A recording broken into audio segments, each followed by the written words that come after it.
The first high alone, the first time hitting the bong, the first penjamin. We are gonna go over all of them, so sit back and enjoy every CBD bro first time. The first high, a core memory, and whether you enjoyed it or not doesn't really matter, cause for 95% of people, their first time literally shapes their entire opinion on the grass. Almost everybody who isn't age 50 or over and says, "Weed is the work of the devil, and should be more illegal than even meth." Well, actually it is. The ZA is Schedule 1 and meth is Schedule 2, so... Yeah, that's right. That's why I love America. Greatest damn country in the world. USA! USA! USA! Anyway, what I was saying was that most people who tweak their first time are put off by it for a while and shape into ZA haters, and people who have fun their first time, believe it or not, don't all become mindless junkies who eat Little Caesars and watch SpongeBob all day. Rather, when asked their opinion on weed, they'll probably just say, "My stomach turned into an endless void with an unquenchable hunger for anything edible, which was followed by a sleepiness so uncontrollable, I passed out halfway into my 25th Twinkie." It was pretty fun. So obviously me, CBD bro, who runs an entire YouTube channel dedicated to the green plant, must have had the latter experience, right? Well, not really. As you see, when I was but a wee lad, uncontaminated by the forbidden fruits of the world like alcohol, nicotine, and yes, weed, always believed that alcohol makes you homeless, nicotine makes you a little bitch, and weed makes you lazy. Thinking that, I didn't want to waste not just my first high, but my very first time feeling anything besides normal on eating Doritos and watching Family Guy. Which, after turning 17, I decided it was about time I lost my substance virginity and planned to do so on Christmas dinner, where I was gonna let El Marijuana put its big, fat, thick, juicy, delicately rolled J in my mouth, but only after I had eaten, as I believed if my tummy was full, I wouldn't get the munchies and could instead contemplate the meaning of life my time high. And thankfully, I had an older brother who was more than willing to give me a puff or two from his Christmas dinner J for $4, the fucking cheapskate. So we went upstairs and started puffing, which Rezex was instantly bamboozled from the magic grass. Nice, it's not a dud. Now it's my turn. I grabbed the J and puffed until I could puff no more. And the result was, I didn't feel a damn thing. Still had to pay the $4 though. Fucking bullshit. Anyway, as we went through the day, I got increasingly more jealous of my brother, who by his words was fried AF. I was beginning to think maybe I'm immune to getting high, which after telling my brother this theory, he concluded that I'm stupid and just didn't inhale the za in my lungs, and so generously told me to follow him upstairs, where he gave me a couple more puffs for an extra $4, the damn venture capitalist. As I was smoking away, keeping in mind to inhale it all the way down to my lungs, I still wasn't feeling anything, and my hopes of getting fried AF were beginning to look more like a distant dream. When I finished puffing, I sat down at the computer to look at some of those watch while high videos, and my brother asked me, "So, you feel anything now?" "No, I don't." What's this weird I'm not sure. I don't know, seems to me you're fried like some Kentucky chicken, boy. I was indeed fried, and incredibly so. Although I didn't smoke a ton, my body had never experienced anything besides a sugar rush and maybe a caffeine kick. So as I was watching this watch while you're high video, I was laughing at everything and was tripping the out. But not in a bad way, it was freaking amazing. Being high was what I always imagined it to be until... bloop.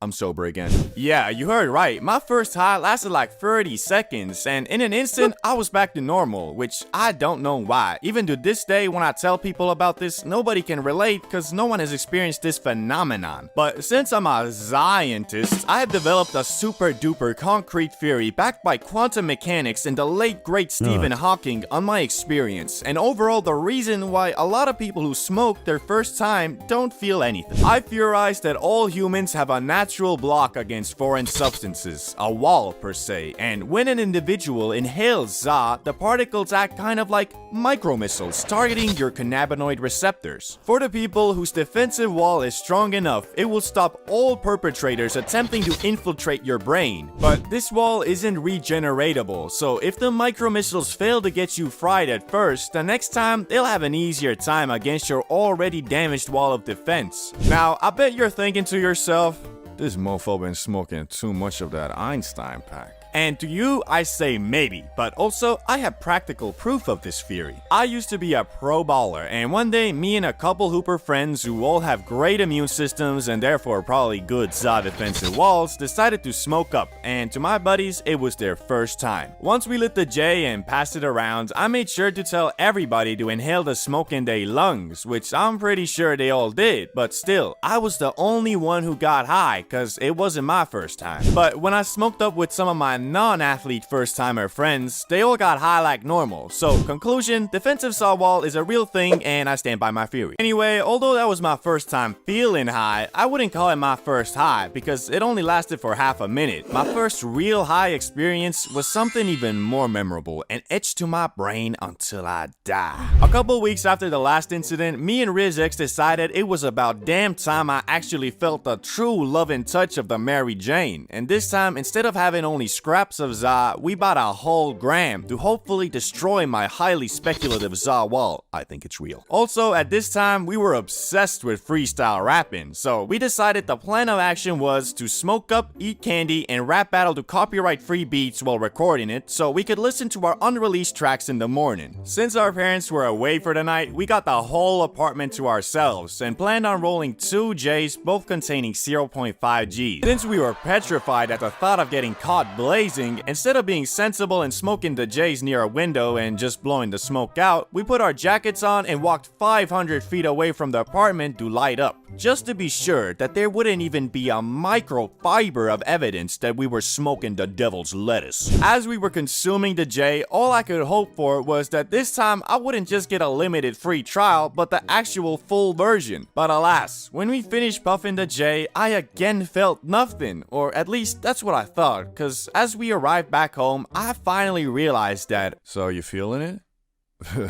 Yeah, kinda. sometimes the high hits you a couple minutes later, especially if you're going from outdoors to indoors as we did. And my highly accepted theory in the science community about this phenomenon is that through evolution, we have always considered indoors to be our safe zone and outdoors dangerous. Therefore, when you're outside, your brain doesn't allow the full faded and relaxed effect to take over, probably in anticipation of a roadman coming and chefing you up with the mandem. Okay, this one I'm not so confident in, and I have to come clean. I am in no shape or form associated with the science community. Yet. Anyway, now that we were high and in the living room, we started putting on some beats and freestyling, and to this day, I have yet to replicate the skill and precision of my flow that high. It's hard to explain, but nowadays, I can't rap for shit. I mean, I'll spit one line and be like, yo, I've been getting money making racks, cause you know I'm flipping packs. That's facts. Yeah, that's it. Basically, I run out of rhymes pretty fast, but that day, I did not. In fact, even when my brain had nothing to say, my mouth rapped it for me. I turned into a freestyling robot and became dead sure that I was gonna make it out by dropping a mixtape and becoming a famous rapper. Until we listened to the recording in the morning and realized, yo, flowing on the go. Your girl, she a hoe, making money dancing with a pole. My girl making dough while doing lines of blow. Cause we in the penthouse, baby, living life, and that's for show. Yeah, I'll try YouTube instead. What's crazy though is that after that, I was never able to replicate the auto-rapping again, so my rap career never flowered, but who knows, maybe I'll try to convert this channel into lyric videos and shitposting, all while steadily alienating my audience and killing my channel. Or maybe I should just make a separate channel for that? You know, back in the day, if you wanted to get high discreetly, well, sorry bro, but there was no way. I mean, you got the J, which stanks up everything. You got the bong, which although doesn't stank as much, where you gonna hide it? Imagine trying to sneak by your parents on some... What you doing dropping shit at a time like this, boy? Downstairs, I came down, I wanted a glass of water, yeah. Boy, you must be neurologically disabled if you think that'll excuse you from breaking some dusty-ass dollar store piece and spilling bong water all over my goddamn living room. No, it's... Here, take a smack of this shit. It'll get you proper, boy. Well, that sounds like a pretty fun... Anyway, point is, you're not gonna be hiding that shit for long. Only real option you had was the pipe. But bro, at that point, you sacrificing everything you got for one high. Like, I swear, the pipe is the last way anybody in their right mind wants to get faded. Every time I hit it, it's like my lungs and throat revert back to factory settings. Like I ain't never inhaled anything besides O2 before. Basically, by smacking the pipe, you're hurting your lungs and throat to the point it kind of fucks up the first 30 minutes of your high. And that's exactly why when the first penjamin was invented by the scientists at Yodiland, it changed the game, bruh. Never before could you get obliterated on the go regardless of where you were or what you were doing. And thanks to that, getting high has become so damn easy, you got motherfuckers making obliteration their normal state. Never before could someone do anything even remotely sus and you could just assume they were fucking high. My man had sunglasses on for no reason, faded. Dude was staring somewhere for a bit too long, obliterated. Dude went to White Castle for a culinary experience. Well, that motherfucker's just weird. Goddamn cafeteria food. And you can forget about gas stations and fast food places. I mean, at this point, it's like damn near mandatory to be blasted on the job. And I got nothing against that, just since 90% of the time I find myself at 7-Eleven, I'm fried too, and the motherfucker that's supposed to be helping me is trying to scan my items with his damn iPhone. Nah, but for real, the pace that these fried motherfuckers work at is fine when your brain is running at the same low frequency, but if you're in a rush, it'll take damn near every ounce of mental strength you got to stop yourself from forcing a damn self-checkout. Would you like a bag with that, sir? Fuck no, here's the money, just give me my shit. But don't get me wrong, I got nothing against a good old penjamin. There really ain't a better on-the-go, fast and easy way to get faded. Unfortunately, I didn't go to college and kinda cheated my way through high school too, so the 15 or so brain cells I was able to develop that keep me from losing and forgetting shit turned into, well, basically zero. And for that reason, I've already lost 2 of them. One of them slipped out my pocket while I was at the movies, and I'm pretty sure some teenagers stole it, cause after the film, when I was looking for it with my flashlight and shit, these motherfuckers were giggling in the back, looking at me like I was a damn circus clown. Coupled with the fact I was fried as fuck, I was fighting my tears, dog. I just got robbed by some damn teens, and I can't even do shit, cause it was illegal to even bring it in there. Second one I lost in a very similar manner. As I was getting out my Uber going back home, my sweatpants did me dirty and flinged that fucker out as I was standing up. Took me 2 minutes to realize, and when I did, my Uber driver was probably already hitting that shit, cause when I called him back to ask for it, he said, Let me check. It seems that you only left me a $1 tip.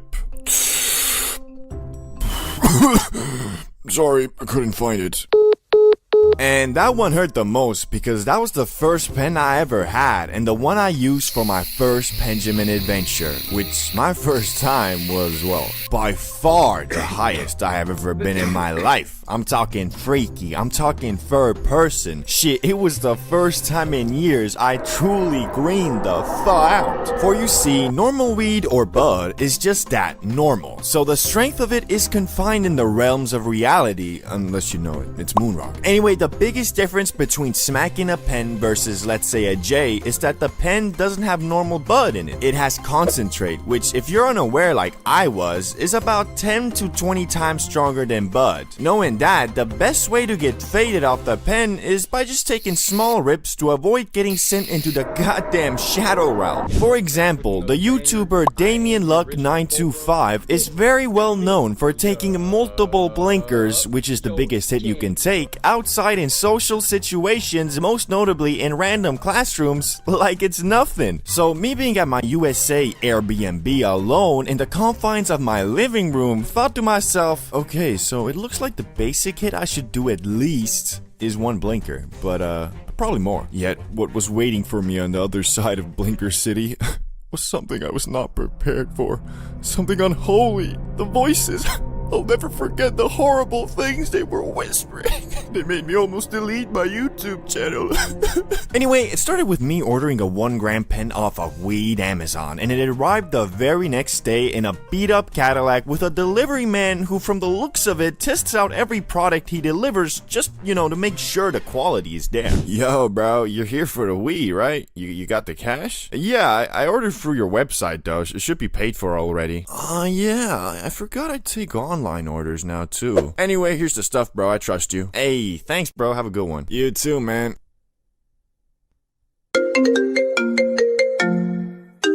Hello Hello, Mr. Bro. We got a delivery for you from Weed Amazon that should be arriving in an hour or so. Will you be home then? Wait, didn't I just... I'm a gorilla in a fucking scoop. Gonna pull up to the zoo. Oh, I better get out of here. So I went back to the crib, penjamin in hand, and prepared myself to get faded. And obviously, I went for a blinker my very first hit. But since I had never smacked a pen before, I inhaled it for about 4 seconds and stopped because it was so light on my throat, I thought it wasn't working, but it actually was. And from that 4-second puff, I was already quite bamboozled. But since I have this weird rule of every time I get new stuff, I break it in by doing a massive hit, I thought, well, fuck. I was supposed to do a blinker, and went for it again. I inhaled and inhaled for a good 8 to 10 seconds, but the thing just wouldn't fucking blink. It got to the point where there was tears coming from my eyes and my throat was begging me to stop, and it ended up like...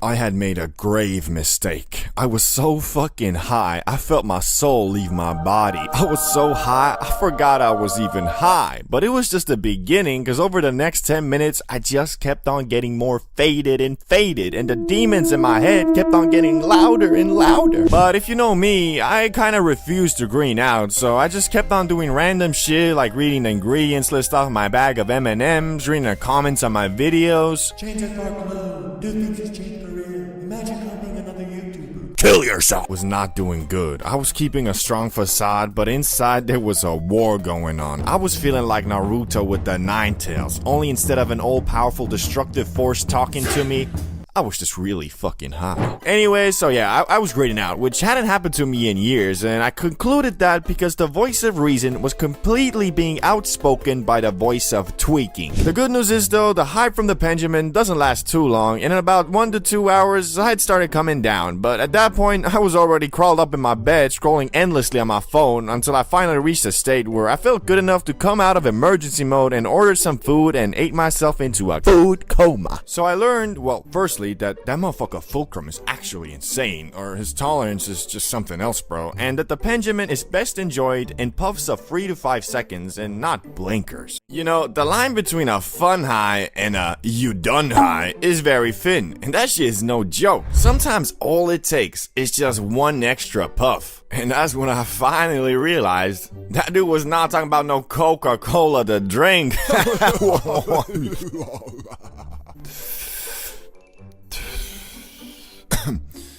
Wait, but I did bite his weed from him. I wonder if... No, wait, it can't be. Everybody stop right now! I think we're all smoking crack!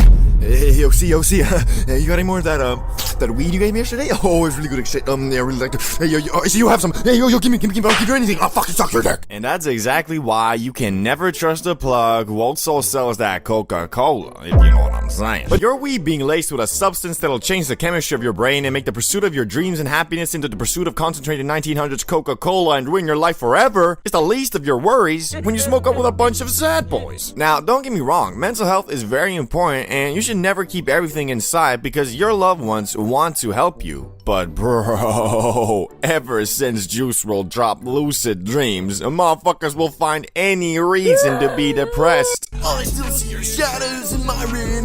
Can't take back the love that I gave you. Yo, what's going on with you, bro? Like, you've been acting really sad as of late. You wouldn't understand. I'm depressed. There's just no point to anything. Wait, but you weren't depressed 2 days ago. Oh, you're on a sad boy phase. Sad boy? No! Oh, fuck, I guess I am. Yeah, bro, how about we go to Salamander's place, get obliterated, and play some Super Smash Bros. Instead of whatever the fuck you're doing here? Yeah, what am I doing here? Yeah, let's just get out of here. 1 hour later. So, Ricky, you still sad? Nah, I'm having a blast. Wait, but you were saying something about, like, someone's shadows you were still seeing in your room? I don't want to talk about that. And that's the story of how we were able to stop Ricky from becoming a full-time sad boy, just in the nick of time. But besides almost losing a friend to the song Sad! There have been 2 extremely scary highs I have gone through. One was instigated by the Popo, man, fuck the police. fuckers, and the other was from the fear of losing my life. Let me set the scene for you. I'm in high school and I've smoked maybe 3 or 4 times ever, but the last time I did was months ago, so my tolerance was damn near at the level of smelling some grass and getting faded. Anyway, so I had a couple friends who have been asking me relentlessly to get some and get faded because they didn't know any plugs and really wanted to try it. So one weekend I decided to finally fulfill their request and hit up my homie Salamander and acquired the exotic. The weekend came and we found ourselves in my dorm room rolling a J, which, well, I had rolled it and it took me a while because my stats were low AF. Basically, I was out there trying to pick an expert level lock with 0 points in perception, dog. After going through 20 papers, the abomination was ready though, so we went deep into the local park and sparked it. Barely, because that shit had almost 0 airflow. I had to relight the damn thing after every puff. Yet that was definitely not even close to the worst part, because these motherfuckers who were begging me to get the Zon in the first place were scared shitless to get high, so I ended up smoking like 80% of the J myself, leaving me absolutely zoinked in a group where nobody else wasn't. So you can imagine I was feeling pretty betrayed, and also a bit scared, because if you've ever been obliterated in a group where no one else is, you know that you feel kind of like an alien abandoned by your comrades in a hostile planet, and that feeling was amplified by the fact that these friends of mine were kind of dickheads. Because after puffing down the J, we went to the local gas station to get some munchies, and of course I was fiending for some trans fat, so I asked them if they could go in there and bring me the stuff I wanted, and I'd of course pay them back. Pretty reasonable and easy, right? Being that I was the only one who was blasted and scared of getting caught. I guess fucking not, because these pussios who didn't even inhale the fucking weed told me that they wouldn't bring me anything if I didn't come in. Which, I mean, these days I wouldn't mind, but I was like 17 and it was a Friday night, the prime time for cop patrol, so I had no choice and went in there tweaking out of my mind like... Oh fuck, this place is full. Shit. Wait, it feels like they're all staring at me. No, I think I'm just high. Okay, let's just get out of here. I'm not gonna order anything. Okay, fine. Go to the corner. Hey, yo, bro, I'm gonna just take some chips and candy, okay? And can you give me the car keys so I can just wait it out in the car while you guys wait for your food? Yeah? No. What? Why? I'm not even gonna turn it on, bro. Cause, bro, I got an announcement to make. This motherfucker high as... Bro, shut the fuck up! That ain't funny. I'm baked this fall, you pussy. Okay, but yeah, you're not getting the keys. So basically, these scumbags just decided to torture me, and because I had to wait for their food anyway, I went to order some too, and as I was doing so, 3 girls from my school approached me at the counter and were like, yeah, I'll have a dog. Hey, see, I heard you guys smoked some weed, yeah? Well, no, I'll have the dumplings, yeah. But yeah, we definitely didn't. We're all super duper sober bober. Yeah, you did. Dwayne said so. You got some left? You can come to our place if you have some. We really want to get faded too. And in that moment, I had to pause and rethink my whole life, because I did not in fact have any left, because I wasted it all on my rinky-dinky sausage party bum fun enjoying friends. Which, if I would have had some left, I could have gone to these girls' crib and smoked up with free hot chicks. But no, I donated all the weed to Dumber, and me, the dumbest. And after that realization of alliances, I changed the famous saying, bros before hoes, to bros who aren't hoes before bros. And I live by that to this day. But the scariest part was yet to come, because as I was waiting for my food posted up at the ice cream station, a cop walked in. And that just set my tweak meter to a whole new level. I felt my heart rate spike to like 200, and I was shaking, just begging God for him not to walk towards me. But he fucking did. I avoided eye contact at all costs, but it seemed he had his eyes set on me. He got closer and closer until he was standing right in front of me. Fuck, why is he here? He knows I'm faded, doesn't he? Oh shit, I'm fucked. I'm going to juvie. This is over. Oh my god, I'm gonna fucking die. Yes, officer? Could you move out of the way, please? I want some ice cream. Yeah, of course. My bad. Thanks. Nothing better than some good old Ben & Jerry's to complement a sour diesel joint.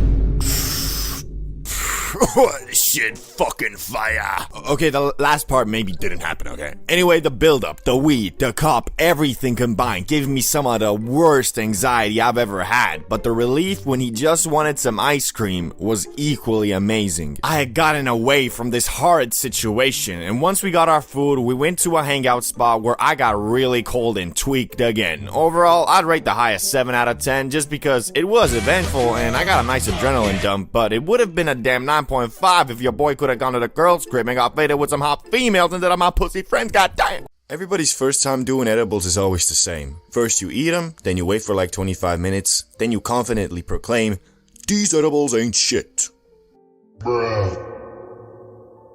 And then for the next couple hours, you just drift away further and further into that. The government are reptiles, the ocean is fake, the earth is a cube, and I must slay the Ender Dragon. Tonight. In my case, my first edibles really weren't shit, cause we accidentally might have forgotten them in the oven and burnt that THC into CO2, but we didn't let that discourage us from trying again the next day. So me and my brother, still fueled by the disappointment of yesterday, wake up at 9 AM and start plotting our next move. We only have 1 gram left, so if this fails, we're pretty much screwed.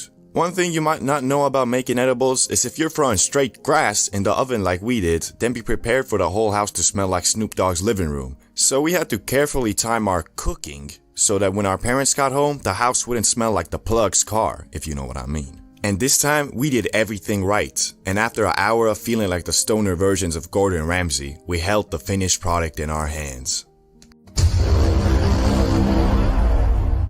But before we devoured the THC cookies, we decided to go to Grandma's place, because she lived in the countryside and it was a beautiful day, so we thought it would be nice and chill there. Also, Grandma always is strapped way up with the candy, the cakes, the chicken, the steak.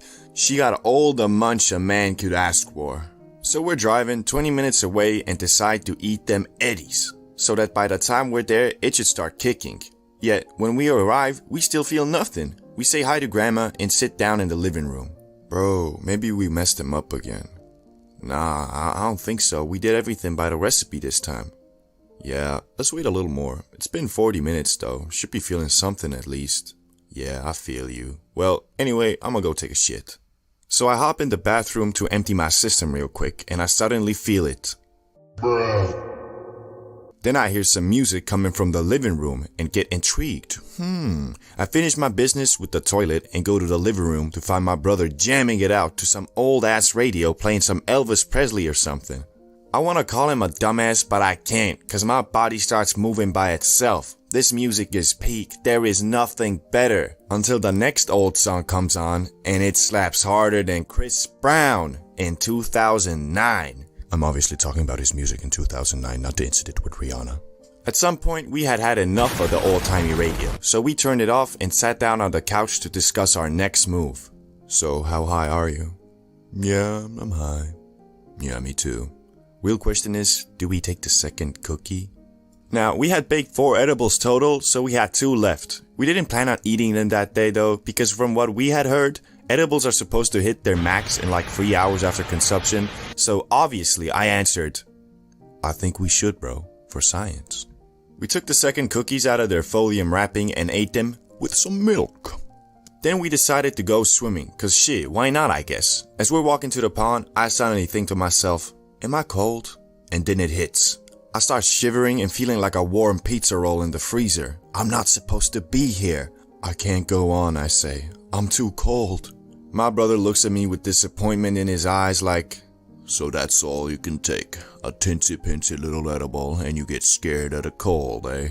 Now, keep in mind, this was when I was 18 and I wasn't quite the 420 god I am today, so I had this thing where if I got really high and it wasn't walk around in your boxers type of warm, I'd start overthinking that I'm cold and then I'd actually start feeling cold.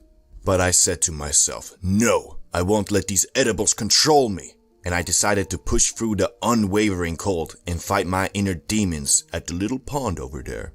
So we pull up to the pond and it's time to go swimming. And it wasn't that bad actually. The water was pretty warm and once I got used to it, I stopped shivering.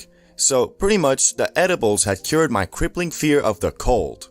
We start walking back to the house and so far I thought I was suited to the max. But then the second Eddie kicks. And bro, this was the high I had read about but never believed in. It was psychedelic. My vision was crazy, like everything was 30 FPS and I could see an after image of my hand when I moved it. So at this point, there was no way I was doing anything else, so we went upstairs to our room and just started doing the randomest stuff, like inspecting objects, looking at the ceiling, munching. But the one thing I did that I don't recommend doing at this stage was looking in the damn mirror. It was crazy. I was not moving in sync with myself, and I felt like the mirror version of me was from the other side, like Stranger Things or some shit. After like 30 minutes of doing things, we got really tired. Just standing up and functioning had become an immeasurably difficult task. So even though it was only 9 PM, we decided to call it a day. But I couldn't sleep. These two monster cookies got me overthinking everything. Laying on the bed, eyes wide open like, Bro, what if that really was the Stranger Things version of me? What if he's waiting for me to fall asleep? I don't want to go to the shitty other side. I don't know any plugs there. Where am I gonna get my weed? And when I finally did try to close my eyes, I started tripping way out. Half asleep, half awake, seeing these vivid dreams. Thankfully, at some point I did fall asleep. And not just any sleep, I went into freaking hibernation, cause I was out cold for a calm 16 hours. So I'd say lesson of the story is, if it's your first time doing edibles, wait like at least 2 hours before you proclaim the classic, these edibles ain't shit. Smoking alone. It's a lot different than smoking with a group because, well, you're alone, so it's exclusively your job to explore those high thoughts and piece together fun activities to enjoy the high. And if all goes well, you'll have a blast, scrolling shorts, playing games, watching movies, pondering the scale of the universe and how nothing actually matters. It's great! But it comes with a catch. You see, when you're with a group of friends, it's much easier to stay on subject and destroy the evil thoughts the grass might curse you with. So, in my experience, when I'm getting high alone, I usually smoke a bit less just cause being super mega high is 99% of the time best enjoyed with a group and not by yourself. Unfortunately, when I was a youngster, I hadn't discovered this. In fact, I accidentally got the highest I'd ever been up until that point. And the demons I faced that night made me who I am today. The story begins with a high schooler CBD bro who had planned a great adventure with the main homie Salamander and Ricky. Well, not a great adventure per se. We were gonna go to Salamander's place on Friday night and get absolutely obliterated off that Zaza. And for that, I had secured a whole gram of that exotic the Friday before. And although very tough, I fought the urge to blaze for a whole week just so we could demolish it all together in one night. And if you watch some of my older videos, you know Salamander had a bit of a funky home situation, so a lot of times his house was completely free, and this was supposed to be the case on this beautiful night as well. So you know your boy was excited as an 8-year-old on Christmas for this upcoming Friday night high extravaganza. But it all came crashing down when Salamander texted me, "Hey yo, my parents came home tonight and well, they found my bong, so I'm basically in the gulag now, so no smoke sesh tonight, nor probably the next night, nor, well, until they leave again. See you once I serve my time. LOL. A true tragedy. Our plans have been foiled by none other than Salamander's stinky old bong, which would have never happened if instead of his stinky BONG, but I think you guys can see where this story is going. I had a whole gram of that fine exotic grass, and I've been holding myself back for a whole week in anticipation for the now cancelled high extravaganza. So here I was, standing in my shitty little dorm, filled with sorrow. I decided, screw it. I'm gonna just smoke alone. So I put my level 99 J-rolling skills to use, and after about 15 minutes of fumbling the spliff, I had done it. I rolled a J that was intended for free people, and headed outside to smoke it all by myself. After heading out, I went to my favorite park bench that was just outside the dormitory territory and started chipping away at the abomination I created. 1 puff, 2 puffs, 3 puffs. I was faded than a hoe, but nowhere near the fadedness I had been waiting for. I continued puffing away until I reached the halfway point and my mouth became drier than the Sahara Desert, bro. So I took a little break to try to figure out how high I truly was. As I stared into nothingness for a good minute, I felt my first person camera slowly pull away into third person, like I was in GTA 5 or something. And I have no shame in saying I didn't smoke the whole thing, cause I was starting to get a bit paranoid, so I took my half-smoked 1G spliff and headed back to my dorm. And bro, you know those creepy pictures that are creepy because they look familiar, like it's just a normal pic, but then you really look at them and realize they ain't normal? Yeah, well, that's how I felt when I walked through the hallway leading to my room. But anyway, once I got to my room, I was still feeling paranoid. Like, it was weird cause I had never felt that way before from Za, and I think that's just cause when you get high with others, you're kinda comforted by the fact that you're not alone in the feeling of being absolutely smacked out of your mind. Thankfully, I did find some comfort in my favorite platform, YouTube. So I started watching some good vibey videos and slowly snapped out of my paranoid state, but was instantly greeted with a new problem. An uncontrollable sensation that if not satisfied will drive you right back to where you started. I'm talking of course about the munchies. So I gathered my strength and started walking to the closest store, and once I arrived, well, I ain't even gonna lie, my wallet was at the mercy of the Za, bro. So basically every food item I saw, my brain went, bro, see those Twinkies? That shit looks bussin'. Yeah, I know, but it's $4 and I already got like $25 worth of stuff in my car. Nah, bruh. Screw all that. You buy this fucking bag of Twinkies or I'm giving you a panic attack right here, right now, bro. Okay, I'll buy the Twinkies. Yeah, of course you will. Well, while you're at it, take that cheese sauce for the nachos, too.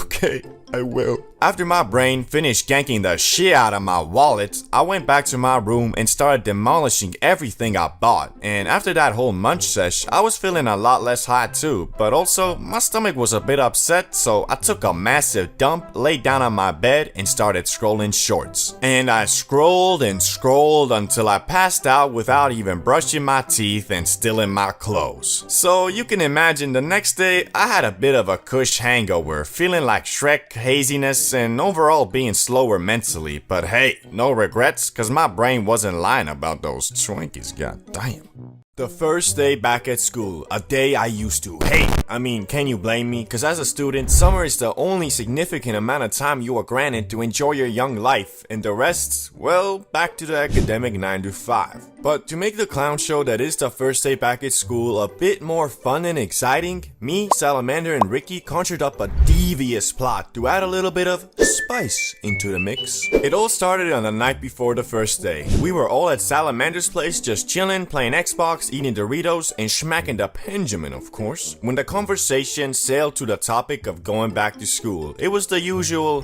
Man, I don't wanna go back to school. Yeah, bro, same. Until Salamander, the troubled child he was, or is, I don't know, said, Hey guys, you know what we should do tomorrow before the opening ceremony? No? We should totally spark a J. Nah, man, you know I don't like getting faded in school. That shit is so stressful. Nah, hear me out. This ain't school. It's the first day ceremony where they sing, read poems, and I don't know, maybe someone will do a flip or something too. So, wouldn't it be more fun if during all that we were faded? He's got a point. Okay, but just a little. You better not bring some abomination of a spliff like last time. Shit, you know me, I wouldn't do that. We decided to smoke up just a little bit before the first day. A little bit was what we agreed upon. So obviously, Salamander, being the trustworthy homie he is, would never peer pressure nor instigate a friend into smoking more than he wants. So obviously, he only rolled a small split. Okay, so here's the J. Bruh. This mofo heard my request of a small J to get only a bit suited and decided, Okay, small, microdosed, small J, medium. Nah, fuck it, fatty. Speaking of rolling J's, first you gotta grind your saw, and what better way to do that than with the CBD Bro 4-layer magnetic metal grinder. This magnificent grinder has 3 separate compartments for grinding, bud storage, and even one for your filtered out keef. Plus, because of its great build quality, the teeth on it will never break, unlike your plastic grinders, which with enough grinds, your saw will eventually get laced with plastic, bro. Don't seem all that healthy to me. So if you wanna up your saw game and support the creation of these these videos, ain't no better way than the CBD Bro grinder. So check it out by clicking the link in the pinned comment or description. But anyway, here we are on the park bench outside the school premises at 8:30 a.m. during wake and bake hours. And well, because me and Ricky are men of integrity and honor and would never waste Frieza, we fell to the bamboozlement of Salamander yet again and smoked the whole thing. Whereas right after, we were running a bit late, so the three of us Soint Musketeers stood up and started walking intensely to school. But honestly and thankfully, I wasn't very paranoid, unlike most of the times I got high at school because, well, it was the first day and we didn't really have any classes except for only one introductory welcome back type thing that was supposed to last only 45 minutes, so not a big deal. Once we arrived at the auditorium, we were shell-shocked to find out the speech was already going on. And because we were looking like a couple medium rare filet mignons, we didn't really want to go in, cause we knew when we opened that door, everybody would stop and stare at us, cause that's just how it always is when you arrive to class late. And although Salamander was telling us, nah guys, don't be pussios, let's just go, we ended up sitting out the first part until lunchtime, cause we were pretty sure we wouldn't get in trouble if we just said we missed our bus or something. 30 minutes went by and lunchtime came, and because we were camped out at the cafeteria, we were the first to get their welcome back to school lunch. And what was that wonderful, significant, mouth-watering dish, you might ask? Well, it was nothing but Munchie's heaven. We were served some beans, a boiled egg, and some turkey meat or something. Oh, and I can't forget the 1% milk that tastes like it was mixed with water. Fantastic. But even though the food should have been pretty dog poop, it was actually pretty aight. I mean, it wasn't no Big Mac and McNuggets, but because we were high, it was edible. No. I would even go as far and say it was pretty good. After eating our gulag food faster than everybody else, we were the first back in the auditorium, and because of that, we got the best seats in the house, at the far back corner where no one could see us. And although we had missed the only important part of the day, that being the introductory speech by the principal, we did have a jolly old time listening to the honor students' inspirational poems and songs about life by giggling and chuckling in the back like math. Hey yo, chemistry. And with that, the first day had come to an end, and we went back home and played Xbox High. But if you want to learn about the first day at school experience, click the video on the screen now. See you there. Substance addiction is a very scary thing. Well, it depends. A dude who's addicted to ashwagandha ain't gonna be on the same level of desperation as a motherfucking crackhead, but nevertheless, both them dudes still addicted. Only difference is one is willing to lie, rob, manipulate, and destroy all his relationships just to get one more smack of that sweet crack. Anyway, since this seems to be a trendy topic right now, we are going to be ranking every substance from S to F based on many factors like addictiveness, how hard it is to quit, how much it affects your life negatively, etc. With F being the hardest to quit and most harmful for you, and S being just a mild addiction. And all of this will of course be presented to you in a family-friendly, comedic, entertaining, and scientific way. So YouTube, please, I'm just a funny stick man. So let's start it off with what your boy might be addicted to just a teeny tiny bit, and that's of course weed.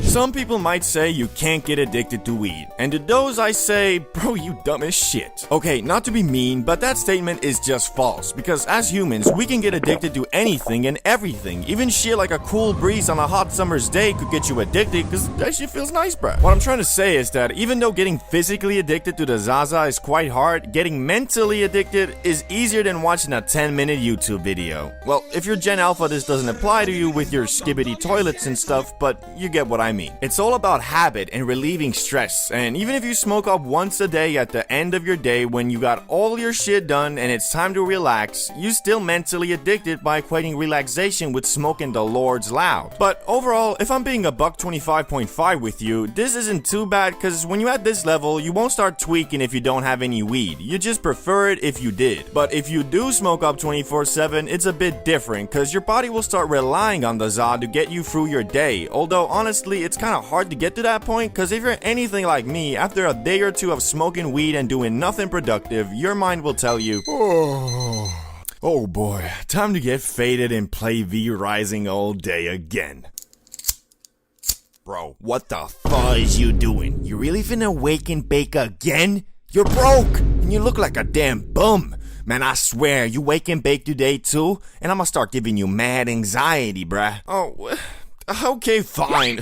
I'll be a functioning human today.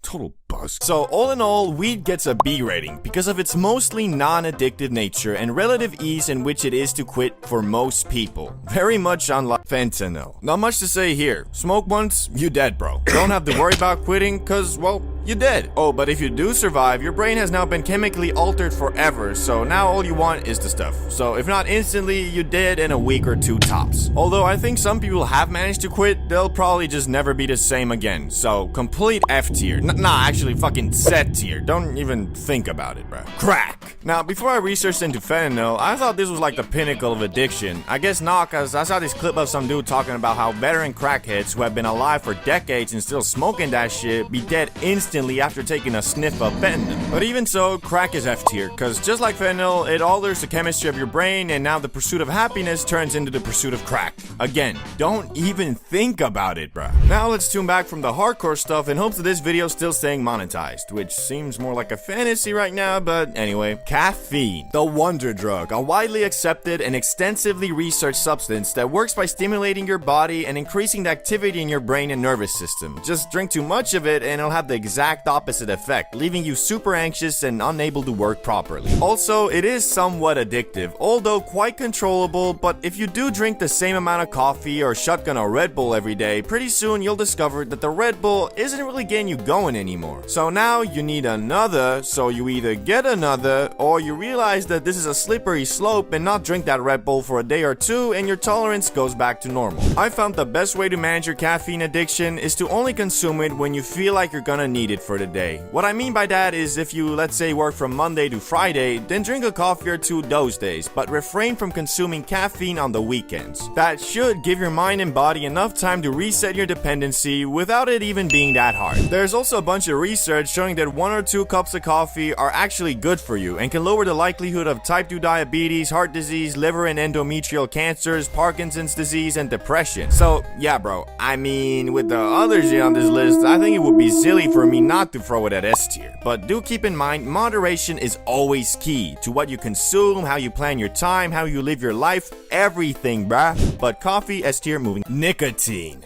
Nicotine is like caffeine's evil brother, cause just like caffeine, nicotine can increase your focus and help you get through your day. Only problem is, unlike caffeine, which I'd say for most people can be a controlled addiction, vaping usually isn't. In fact, a big portion of people who consume this stuff do it to the point of it having the exact opposite effect, making you dizzy and less energized. And just like caffeine, you build up a tolerance pretty fast, making your sin bombs less bomby with each stuffing. The worst part of Nick, though, is always gonna be the fact that most dudes are inhaling aerosol in their lungs to get it in their system, which from that you will experience gross side effects pretty fast, like phlegm in your throat 24/7, loss of lung capacity, and pretty soon anxiety when you can't suck on your vape for a prolonged period of time. But the actual worst part about vaping is that it's fucking lame as shit. And even though in high school it might have made you cool, in the real world being addicted to flavored cancer-infused mists really shows a lot about your character. Character? What does that even mean? It means that if you're like really addicted to the point of vaping every day all the time with no plans on quitting, it indicates that you're a mentally weak person, because at that point you sound like a ghoul from Fallout, run out of breath from walking up a flight of stairs, and you're constantly spitting shit from your mouth, aka you've turned into a gremlin, aka you're gonna be treated like a gremlin by people who aren't gremlins. If this is only something I've noticed, then so be it, but if I'm gonna keep it $1.50 with you, every single person I know who is heavily addicted to nicotine is not a very productive / successful person. But hey, that might just be me and my personal experience. So make sure to comment down below if you've noticed something similar or I'm just talking out my ass. We're gonna throw nicotine at E tier just cause, well, crack is on F tier and, well, it's not that bad. Now though, moving on to a more psychedelic world. Mushrooms. I'm not talking about culinary mushrooms or even the ones Mario uses to grow bigger. I'm talking about the mushroom Luigi collects and saves at the beginning levels for when after the game is over to get on Rainbow Road, if you know what I'm saying. Psychedelics overall are not super addictive though, cause if you've ever been on a trip from these things, you know that shit is exhausting as shit. I mean, for real, after my heroic journey, I felt like my brain had gone through a month's worth of thoughts shots in one 5-hour session, leaving me completely mentally drained. But that doesn't mean mushrooms aren't addictive at all, because although not physically addictive, just like weed, mushrooms can be mentally addictive, cause when you're tripping, you feel like you're in this secret dimension of being, which gives you a sense of belonging and makes you feel special. And that feeling can be addictive, especially if you're not very happy with your current situation in your normal life. They can be used as an escape, kinda like Alice in Wonderland. But unlike more natural escapes like TV shows, video games, and movies, mushrooms leave your brain drained and confused. That's also the reason why if you go to a smart shop in Amsterdam, they always tell you to take at least a 4 to 5 day break in between mushroom trips. Firstly, because of the aforementioned mentally draining effect they have, but also because your body builds up a tolerance extremely fast to psilocybin, the chemical found in magic mushrooms. And if you bang multiple trips in a row, the effect will be much lighter, but also because of that, it'll feel less draining and therefore make it possible to take this stuff daily. And if you do, you can get a bit disassociated from your normal existence and therefore build up a bit of an addiction to mushroom land. All that being said, magic mushrooms are one of the only substances on this list that have been proven to have therapeutic uses, like for example fighting your other addictions. I know from my personal experience when I banked a heroic dose, it made me think a lot about how much I consume things like weed and nicotine, and from that I was able to cut both those things down a bit, especially the nicotine. I also know of people microdosing this stuff and having positive effects, but me personally, I don't really believe that, because if you're taking them every day, you'll eventually start relying on them, and that kind of defeats the whole point of tripping once and carrying what you learn into your normal life, I think. Anyway, all in all, mushrooms gotta be B tier, because when you do get addicted to them, it can drastically mess up your life. It's just kinda hard to get to that point. Sin, the all-new and improved nicotine device. You see, unlike before with vape companies who sold you a product that was near perfect, Sins are perfect. I mean, just look at Tucker Carlson, who interviewed Putin while going double upper decky, triple lower decky the entire time, and you didn't even notice. Перестаньте виставлять на показ зин, передайте мне 2, хто би я мог как минимум удвоить верхнюю палубу. But besides that largely unconfirmed dialogue, I mean it when I say Sins are the future of nicotine addiction. And unlike you Americans who might just be hearing about the Zin, me, a veteran snooze-stuffing European, will tell you that this is merely the tip of the iceberg. Because when an American first tries Sin, it usually plays out like this. So I just put it under my gum? Yeah, that's called going upper decky, bro. Alright, if you say so. Okay, so what am I supposed to, what's this? This is the buzz? I'm a bit... I gotta sit down. Yeah, bro, you just went to upper decky capital. You're gonna be buzzing like a bee.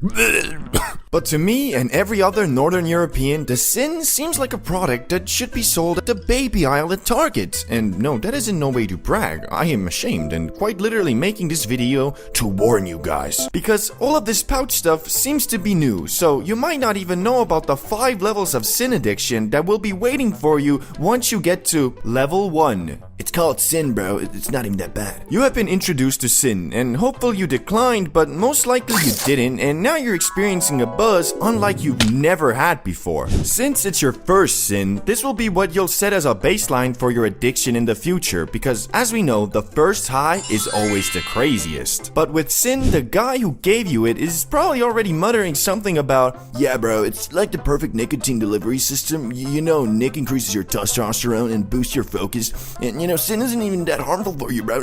And well, you just made your first mistake by actively opening the floodgates for these words to penetrate your ear hole and reach the cool part of your brain, which is now telling you, bro, it's not right-wing propaganda. Sins are the future, and you know, it's not even that bad for you, man. Which unfortunately, now, bro, you're moving on to level 2. I'm responsible. I'll take the free milligram one, please. Thank you. Free MG? Shit, bro. My first time was a 35 MG, motherfucker. So, you have your own Sin, and feel inclined to make it an integral part of your personality, so whenever someone asks, hey yo, what's that? You will happily give the factory preset AI-generated voice line of, bro, you haven't heard? This is Sin. It's like the future, bro. You wanna try one? And congratulations, you are now actively participating in the new Juul pandemic, and doing exactly what they want you to do. Not just get addicted, get everybody else too. Only problem is, you are slowly starting to realize that going double upper decky, triple lower decky isn't really doing it for you anymore. And there's only so much room in your gums, so now you move on to level 3.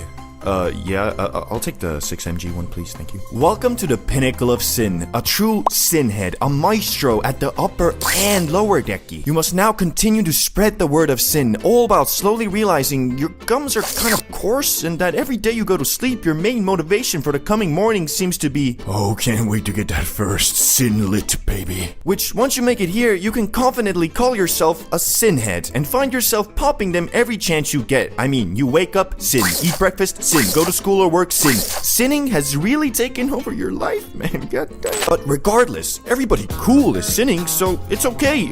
It's the future, right? Well, here's where you might do a bit more research into the topic and realize nicotine pouches have been around for decades and that in places like Russia and Sweden, dudes have literally died from sinning or, well, Siberia Pablo extra stronging too hard. Cause you see, 6mg is actually like really light. I mean, in Estonia, the most commonly used product is 35mg. Yeah, almost 12 times stronger than the base model Sin. So you either realize you're on a fucking slippery slope crafted and marketed by big tobacco and stop, or you keep going and find yourself on level 4. You have Velo. You might not specifically get Velo. You have Velo is just a marketing slogan I saw they're running in Poland. Anyway, now you're not really cool anymore. I mean, everybody is sinning and now you're just kind of the guy who took it too far. But I guess you're kind of in my shoes, eh? You feel like you know more than the rest, that sin is for babies. On top of that, you still haven't dealt with your crippling nicotine addiction. If a free MG Sin will get someone who has never done nicotine buzz like a bee, the average Velo will in fact make him vomit and feel sick for 30 minutes. Now for real, like back in the day, a big challenge some degenerate high schoolers in my country used to push to their friends was something like, put this 30mg pouch upper decky right now, and if you can manage for 5 minutes, I'll give you $10. And the outcome was usually the challengee puking and feeling sick in about 1. Unlike me though, I held a 35mg for 5. And I wasn't even challenged. I'm just born to be a sinner, I guess. Anyway, there is one more level, which most people probably won't get to because it's kind of getting ridiculous, but level 5, Siberia Max 100mg fucking annihilator. At this point, you might as well just move to Sweden, bro, because the people in the US, man, they just don't get you. Ah, you're sinning, eh? Try this, it's a bit stronger. Alright, why not? Okay, this is... Couldn't handle the man shit, eh? Hey, you good, bro?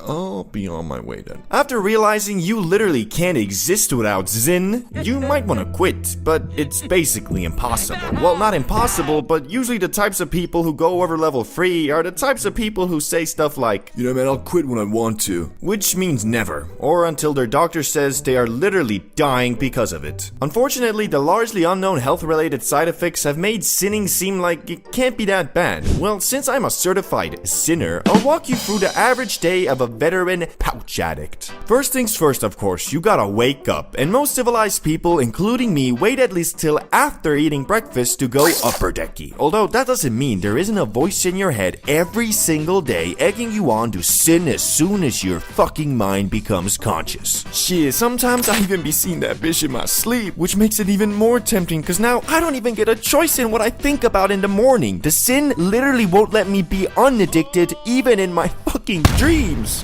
Talk about free advertising, goddamn. Anyway, once you sin in the morning, your first lit is usually a non-productive one, so you kinda just scroll your phone and chill on the couch. I like to look at the first sin as my only entertainment pouch for the day, and the rest are just kinda there to help me focus and get my shit done. Also, after multiple upper deckies and lower deckies, your decky gets more and more coarse, and the sin less sinny, and at some point you get really tired and realize, oh shit, I gotta eat too, because you can't hold back your hunger with sin forever. Because eventually, your body will be like, I don't know if you've noticed, bro, but, we're kind of dying here. And so you get a solid belly full, but not because you were hungry, more like you wanted to go double upper decky, but you knew it would just make you sick with an empty stomach. But sometimes, you see, you feel bad about your sin addiction, so you Google if you should stop and systematically ignore all the cons and just end up focusing on, it's not that bad, bro. For me, what always brings me back is the focusing and relaxation properties of the Zin. When I'm off the stuff, I feel like I need to rest more. And for example, when I broke my back, I didn't sin for like a month because I was just resting. Now that I'm back at full swing though, every time when my body says, yo bro, let's take a break, I'm like,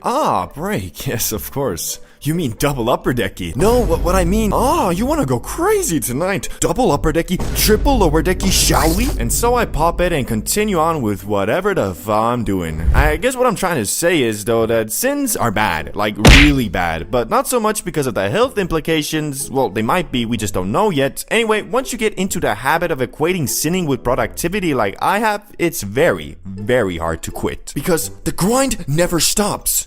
But does that mean the sin never stops? No, I can't.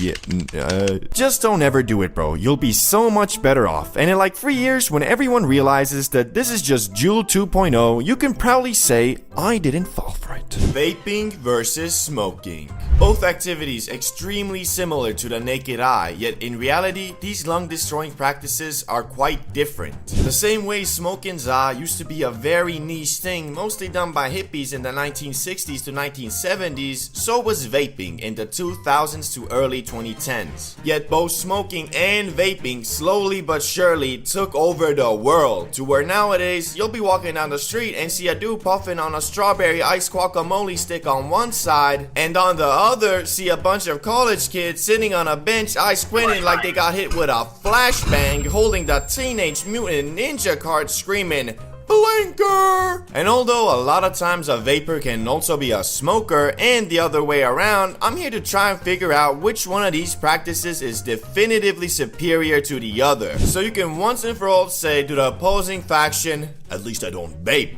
or at least I don't smoke. So let's get started with the first category, and that is the effect. This is probably the most important category because if you're going to damage your lungs and throat by inhaling a foreign substance, it better be at least a fun time. Which I think we can all agree this is where smoking and vaping are completely different. With vaping, the high you get, if you can even call it that, is a buzz in your body, lightheadedness, bit of an increase to your social battery, and of course a small dopamine boost. But here's the kicker, you only feel this effect like the first couple times you do it, and later mostly only in the morning on your first puffs. So the action of vaping just kind of becomes a mindless habit where you're doing it not for the effect but just because your body is telling you, Hey, it's been like 30 minutes. You should really go and rip that 99 Nick strawberry mango punch. Whereas the high you get from the grass is actually what you're inhaling it for, and although the effects vary from person to person, they usually consist of better mood, increased appetite aka the munchies, laughter, the increased significance of your thoughts, creativity, laziness, sleepiness, etc. But also, these effects are felt for much longer, of about 2 to 4 hours, compared to vaping, which is literally like 10 seconds. So if you look at it straight up, then smoking absolutely takes this category with ease. But then again, for people who are prone to getting paranoid and need everything planned out, the high from the za isn't guaranteed to be enjoyable, cause I mean, you can just green the fuck out. Whereas with vaping, you can't really get a bad trip, cause I mean, there is no trip. You're just sitting puffing on your mango stick doing whatever you're doing. But all in all, I'ma still go with the za on this one. So 1 to 0, smoking. Now let's look at the cost. Whether you want to inhale Chinese sweatshop chemicals that taste like strawberries or the devil's lettuce, it's gonna cost you. But the question is, which one is more expensive at every level of consumption? Well, let's look at it. Level 1 for vapors would be you just buy a dispo every week or so, which comes out to about $20 to $40 a month. And level 1 for smokers, I'd say it's about the same if you just blaze up on the weekends. So far, they're tight on cost, but now if you move up to level 2, which I think for vaping, it now indicates you're addicted and spending anywhere between $80 to $100 on dispos a month. For the za, level 2 would be smoking up once or twice every night at the end of your day, which although you're technically smoking every day, I don't think you'll be spending more than $100 a month. So looks like smoking is edging it out. Well, that's until the next level, where most vapors probably buy themselves a box mod, which is the equivalent of buying a car instead of taking a taxi everywhere. And on the other end, here's where smoking za can get a bit more expensive. At level 3, you blazing 24/7, and you're high not just at the nighttime when you're done with your day, but also when you're going through your day. And because of that, your tolerance has gone up a lot, to the point you having to spend over $200 a month just to continue your za smoking, which don't let it get that far. please. It's really not worth it. And at level 3 vaping, because you can just get a box mod eco nic machine, your costs ain't really go up that much. Shit, it might have even gone down. So basically, at the higher echelon of being a nic fiend, it's much cheaper than being a 24/7 high stoner. Which would mean vaping wins, right? Well, technically yeah, but to be honest, is it really a good thing you can puff on your lung cancer strawberry ice machine for so cheap? I don't think so, and honestly, I'm kinda happy about how if you smoke up 24/7, your tolerance will evolve to a point you have to drop a bag every month just to keep up with your dependency. That being said, I'ma have to leave it at a tie here. 2-1 smoking grass. Now it's time for addictiveness. I think this one's a no-brainer. Nicotine is obviously more addictive, right? Well, yeah, but there are some more aspects to this comparison, like the fact even if you're completely addicted to nic, you can go about your everyday life just the same, cause it doesn't make you slower mentally, nor lazy, nor paranoid. It's just slowly but surely giving you lung cancer. But with ZA, if you really start abusing that shit, it'll affect your everyday life, cause it can lower motivation, make you less driven, slower mentally, and hazy. But all of that is only if you let yourself get that far, which is much harder than with nic. Cause the ZA is just less addictive than the mango stick, meaning with vaping it can literally take just one puff to get you hooked, but with the ZA it's more like an experience. So although you might have a great time your first high, you won't be in the school bathrooms the next day like, Yo, you think you can give me a couple puffs off that? Haven't hit anything in hours. Really? Give me that! okay, it's not that bad, but be wary. Nicotine fiends, they'll do anything for a puff off that elf bar. For real. Anyway, this point goes to the grass yet again because of its much less addictive nature. 3-1 smoking. But maybe this next category will ignite a comeback for vaping. Availability. Nic sticks are sold everywhere, from gas stations to smoke shops to shit, some grocery stores. And on the other hand, the Zaza, if you're in the United States, where let's be honest, you probably are, you can get them at dispensaries or your local Pablo Escobar, the plug. Which unfortunately, dispensaries are more of a luxury that only legal state citizens in the US are afforded, and for the rest of us, we have to deal with the lawless, sometimes sleazy creatures called plugs. I mean, for real, why the fuck do I, a law-abiding citizen, have to deal with criminals on a weekly basis just because I wanna relax and eat some double-stuffed Oreos on a Friday night? But if I wanna get shit-faced drunk and go outside with the homies committing 3 counts of disrupting the peace, 4 counts of destruction of public property, and 58 counts of, Yo, what's that guy looking at? He got a problem? then that's totally fine. So I think we can all agree vaping takes this one. 3-2. Now time for a category which will either tie it up or secure the major take W for smoking, and that is the community. Vape Nation versus yeah man. Or at least that's the stereotype. In reality, it ain't really like that. Although from my experience, vapers are more extroverted because they're always vaping in a circle in the damn bathroom, chit-chatting about their flavors. And smokers are more introverted and chill, who would rather sit down and play some modded Minecraft with the homies than go to the club. Oh, and if you're looking for a place where you can find more people like that, then why not join the CBD Bro Discord? We also just hit 5k members, so join the revolution, the weed revolution. Anyway, this could be biased because I'm a smoker myself, but I personally think the Zaza community is better than the vaping. Although I really don't like grass NPCs who make the Za their whole personality, these dudes are pretty easily spottable and avoidable.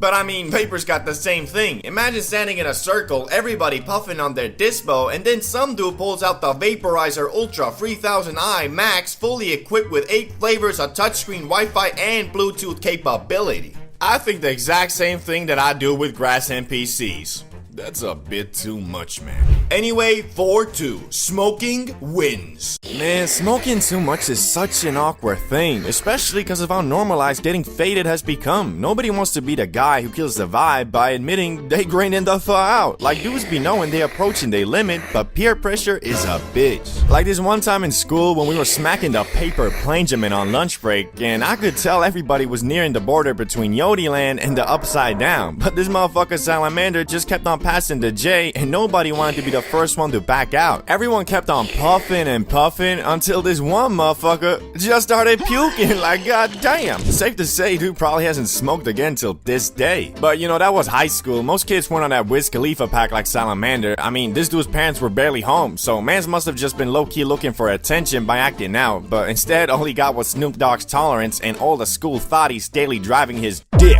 Some of you might not even know what it feels like when you smoke too much though. Shit, I know I didn't. My dumbass always just concluded that the stuff was laced, which looking back at it now makes me feel like a dinglebop for real. I mean, how you gonna smoke way more than you usually do in a situation you're not super comfortable in and then blame it on the weed? It's like a drunk driver suing an alcohol brand for making him unable to drive straight. Shit, it's like going to the store and buying too much food and then blaming the cashier for not stopping you. Like, bro, it's not on Jimmy the Plug God. Dudes is probably smoking the same stuff as we speak. And yeah, I know sometimes it could actually be laced, but what does telling yourself that help? Like, wouldn't it be better to believe it's not and your brain is just tweaking? Then you could maybe, you know, calm yourself down. Unlike when you convince yourself the Plug is a fucking supervillain going around giving his customers schizophrenia. Like, goddamn son, someone's gotta like the bat signal for real. But shit, I'm out here preaching like I ain't done this myself. Back when I was younger, I did green out a couple times, but since then, I have developed rules I follow to avoid this at all costs. Like, for example, first rule, you don't always gotta get obliviated, bruh. Seems simple enough, right? But back in the day, every time we were smoking, my dumbass felt like I had to get higher than last time. Once the J reached me, I just...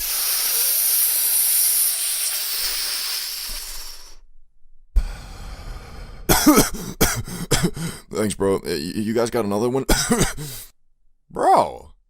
No. There's just some basic etiquette too, like everybody wanna get faded equally, but one thing with smokers is they usually always chill and peaceful, so when you start hogging a spliff, rarely is somebody gonna forcefully take that shit from you. Just next time when you pull up, they'll bag your ass, pistol whip you, throw you in the trunk, and bury you alive next to Mr. Beast. That video would probably have to be on Rumble though. But point is, you don't always gotta be the highest in the room. Second rule, accept your limits. This is low-key the most important and the most difficult, but you might be thinking something like, don't you mean know your limits? No, I don't, bro. Cause I bet most y'all know them. Just when you be watching Fulcrum smacking the penjamin like that bitch be only containing O2, you get a false understanding on how much mofos be actually smoking. Cause you can always do more, but what you can't do is forcefully remove the THC from your system and get less high. So don't be a victim of peer pressure just cause you wanna be cool, fool. But these rules don't mean shit if you don't factor in where you are and what you're doing. Which leads me to the day that made me come up with these rules. The time in my young life when I smoked so much in the wrong place, I was goddamn obliviated. Shit, I smoked so much I had less dialogue options than an oblivion NPC. The first time I got high outside the comfort of me or a friend's crib, it was the usual business. We were chilling with the gremlins, me, Salamander, and Ricky, smoking up, talking about how we don't fall with school and how we finna make it out the hood. You know, the usual Gen Z shit. When Salamander, being the thotty magnet he was, got a text from one of his female companions inviting to what this motherfucker claimed to be a chill hangout spot. Although I do trust the homies, knowing Salamander's track record, I was a bit sus, cause I seen the places this dude hangs out at. I be waking up at the middle of the night to take a piss, then check the snap only to see dudes partying at some straight up trap house bugging off fucking ketamine. Okay, can't say that on YouTube, but let's just say it wasn't weed. Anyway, you know the drill. I don't wanna go, Salamander uses his 99 speech, convinces Ricky, now it's a 2v1, and I fold. Epic victory royale. But I agreed only under the condition that none of us drink nor do anything else but smoke the Lord's loud, because it was a motherfucking Thursday after all, so I wasn't trying to pull up to school smelling like a bum, acting like a depressed middle-aged man from The Hangover. Looking back at it though, that was probably the wrong call, cause, well, you'll see. So we're walking to the crib and Salamander lights up this comically big J that he rolled back at his place with a week supply. While we're almost finished puffing and on the edge of obliviation, I see this super dope house that seems to be having a party, so I excitedly asked Salamander, Yo, is that the spot? Bro, okay, that place does seem pretty dope. oh yeah, that's the spot. Glad you fought with it. Some people are kinda put off by it from the initial appearance. Anyway, let's just go in. Yeah, it looks pretty cool. You first though. Where are you going? What do you mean? The crib, bro. Leave it to Salamander to have you walk through an amazing street filled with beautiful houses and lead you to the only one that looks like Shrek's vacation home. To add to it, me and Ricky were quite frankly bugging. But as I mentioned in the previous rules, that's not always a good thing, especially when you're preparing to go into a house where your brain has calculated a 50-50 chance of being stabbed in the gut by a freaking tweaker with a kitchen knife. In my head, I was thinking, well, hoping for the saying, don't judge a book by its cover to be the case here. But oh boy, I should have judged the goddamn book by its cover and dashed off like Prime Usain Bolt. Cause what we were dealing with was in every sense of the word except not containing any of the actual substance, I think, a crack house. These people were blasting some of the most disgusting music I've ever heard. Shit sounding like the noise a speaker makes when you fiddle with the aux cord. And because I was high, that set the whole tone of my experience there. And shit, I did not know Salamander hanged out with vampires. Most of the dudes there were looking what you would imagine the local bum to be when he was young. I was in total shock. My teenage brain could not comprehend the degeneracy, the idiocy, the overall lack of humanity in that house. And it's not like I didn't try to have fun, but our highness did not mix with whatever the fuck these guys were on. At some point, I saw him pull out a vodka bottle, and they drank the whole thing in 5 minutes dry, straight from the bottle, like they were trying to speedrun liver failure. I attempted to conversate with some of them, but to no avail. I mean, what did I expect though? A drunk person usually isn't on the same wavelength as a high person, combined with the fact these dudes probably just got done sacrificing a goat to bring forth the Antichrist. I was starting to tweak the fuck out. Well, not tweak, I guess. Me and Ricky did have some fun by just bantering about how messed up of a place we had found ourselves in. All of this didn't seem to affect Salamander though, as we spotted him rizzing up a girl we assumed was the one that invited him, but we were wrong in that assessment because 5 minutes later the girl who actually invited him saw it, went up to him, yelled at him, and then slapped that man so hard it made him rethink his whole damn life. Cause as we were laughing at what had happened, he walked straight towards us and said, "Man,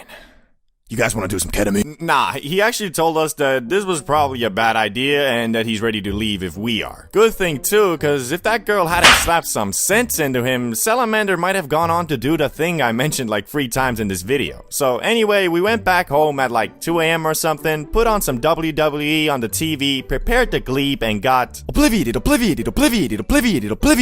Doesn't go much further than that. Shout out to Volcro. January 1st, 2014. There is a line of people in front of a store in Denver, Colorado. Time goes by and they finally open, which then a man walks in and buys the first ever legal recreational bag of weed in the US and gets absolutely obliterated. And I'm pretty sure no one expected this event to bring forth one of the fastest growing industries in the United States. From being known as the murder drug in India to going to your local dispensary and buying an $80 bag of banana strawberry pudding flavored weed, this is the story of how the ZA went from illegal to a projected $100 billion industry by 2028. And it all started in the early 1900s. The initial regulation of cannabis in the United States came with the enactment of the 1937 Marijuana Tax Act. There is a widespread belief that the decision to outlaw cannabis was driven by racial motivations, for you see, during the early 1900s, a growing influx of Mexican immigrants into the US prompted a shift in media discourse towards portraying the ganja as a dangerous substance, leading to the implementation of stricter drug and cannabis laws. Media reports even went as far as labeling marijuana as the murder drug. Yeah bro, not meth and not coke, weed was the murder drug. What are you doing, bro? Smoking that murder drug. Oh, I didn't know it was that bad. Yeah, man, it makes you violent and literally go insane. Oh, damn, I'll put it away. Thanks for warning me. Nah, you good, just don't do it again. What's that? This?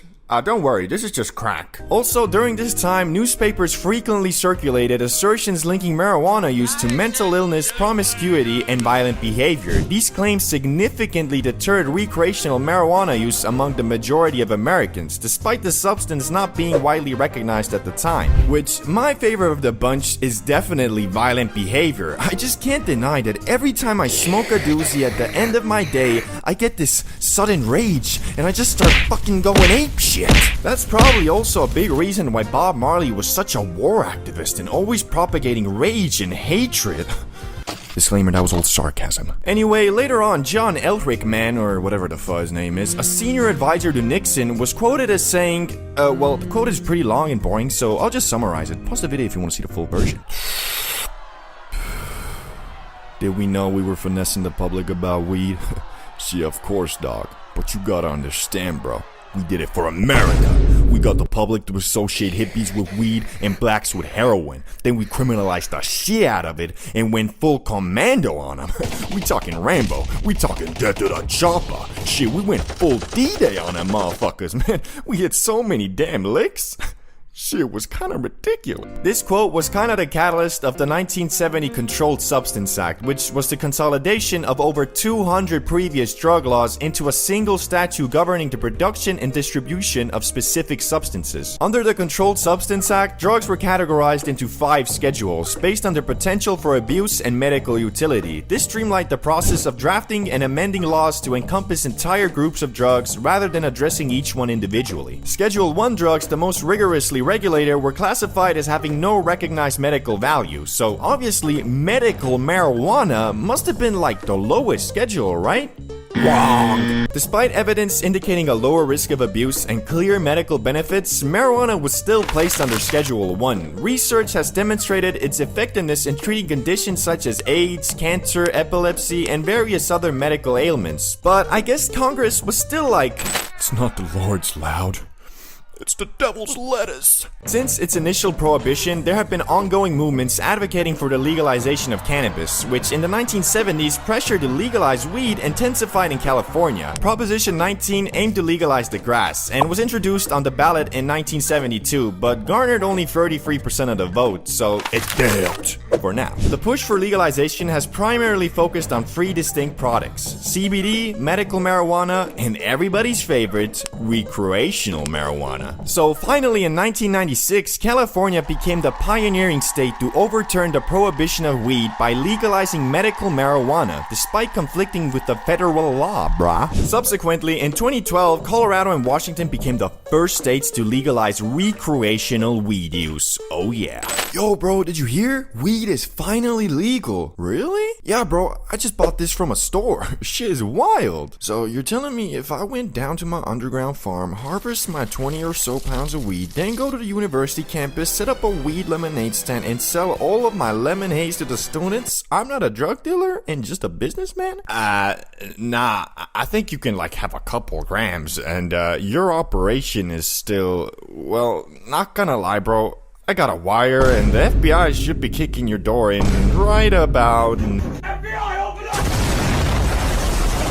Which brings us to today, where the ZA is still federally illegal and a Schedule 1 drug, and because of that, there really isn't a lot of research on it. Between 2000 and 2018, $1.56 billion was allocated to cannabis research, with half of this sum dedicated to investigating the potential adverse effects of the drug in recreational use. This disproportionate allocation meant that understanding the harms of weed received 20 times more funding than any other area of research, while only a fraction, less than $5 million, was directed towards enhancing our understanding of its therapeutic application. In 2018, though, the Farm Bill legalized CBD throughout the US, as long as it followed the rules of staying below 0.3% THC, which this Farm Bill turned out to have a shit ton of legal loopholes, making the sale of real weed online completely legal and possible. More on that later. Anyway, because of the lack of research and, well, frankly, awful regulations, we are currently in the wild west of the cannabis industry. You might assume buying weed from a big brand is safer than, let's say, your friendly neighborhood plug, and in some cases it might be, but a lot of times your plug is selling the same shit a dispensary is, just the dispensary is putting it in a fancy bag. Even worse, there's a big issue with sprayed weed, which basically means bud that is artificially flavored in a machine to give the illusion of it being some exotic Havana pack, when in reality it's just a mid sprayed with banana flavor.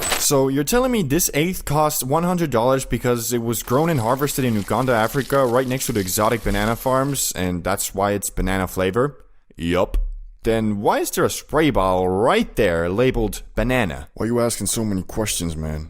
Are you a cop? What? No. Guys, get over here. We gotta kill this guy. But you can't fully blame the growers and dispensaries for this. The problem is the regulations and taxes that are put on these products are so hefty it makes turning a profit really hard. Basically, if your manufacturing cost isn't like at least 10 times less what you're selling it for, you're kinda screwed. There's also a multi-billion-dollar industry that spawned from the 2018 Farm Bill called the derivative industry. And if you don't know what derivatives are, they're basically weed, but sometimes altered chemically. Like for example, HHC, which is just THC but with an extra hydrogen molecule. The most insane derivative is THCA though, which is quite literally just weed, only in its normal state before you heat it, it isn't. It's only after when you light it that shit converts to regular old, get you smacked like a penguin THC, which, you know, unless your main method of getting high is sticking the nug up your ass. What I'm saying is, THCA is in every sense just THC when you're using it for the purpose of getting faded, which you probably are. But just because we are currently in the wild west of the weed industry doesn't mean it's gonna be like this forever. More and more countries are legalizing and propelling weed further and further away from the dark shadow it used to be under. Germany is legalizing on April 1st, 2024, Spain has social cannabis clubs, the Netherlands just legalized, Canada legalized, etc. It seems every year that goes by, more and more countries are legalizing. And especially in the US, once they start getting solid tax laws and regulations on the stuff, I think a lot of the problems I mentioned earlier will fix themselves. Honestly, this is very cool, and I do believe you and me will live long enough to one day witness a generation who grow up with weed being looked at the same way as alcohol. The way I see it, as the old generation of politicians and world leaders fades, the stigma surrounding weed will too. You can even see glimpses of it today, as a lot of politicians are using legal weed as a way to get your vote, which, you know, don't let that be your main motivation for voting for someone, but you know, it's a bonus. 10,000 BC, a group of cavemen in the Oki Islands of Japan needed some warmth and wanted to start a fire when they discovered a funny looking green plant, and either out of curiosity or desperation took it and inadvertently created history's first ever hotbox. Yet this early grass was not that loud that people be smoking today, because as we know, over the years the za has been scientifically and artificially cultivated to be much more concentrated in the high it gives. So, although it is funny to think about a group of cavemen purposely starting a fire in a small shelter for the sole purpose of getting faded in a hoe, it is unlikely that it actually ever happened. Yet aside from this iffy recreational stint in Japan, hemp was first commonly used in the lands that are modern day Mongolia and China for more practical uses like eating it. Which, after saying that, you might be imagining something like this. Yo, what's up? How you doing? Had any fun with those new seeds I gave you? Yo, nah, I actually came here to give them back. Last night I was looking at the moon and I swear that motherfucker was looking right back at me. But alas, this probably wasn't the reality because the THC levels in this early cultivated Zaza were just really low, but soon the Chinese would discover that the holy plant's fibers were also great for making stuff too, like clothes, paper, and bowstrings. Which turns out hemp fibers were superior to the bamboo ones used by rivaling factions, allowing the Chinese to shoot their arrows much further. So basically, back in the day, if you were having a long distance bow battle and were losing, you might have screamed out, "We need to get closer!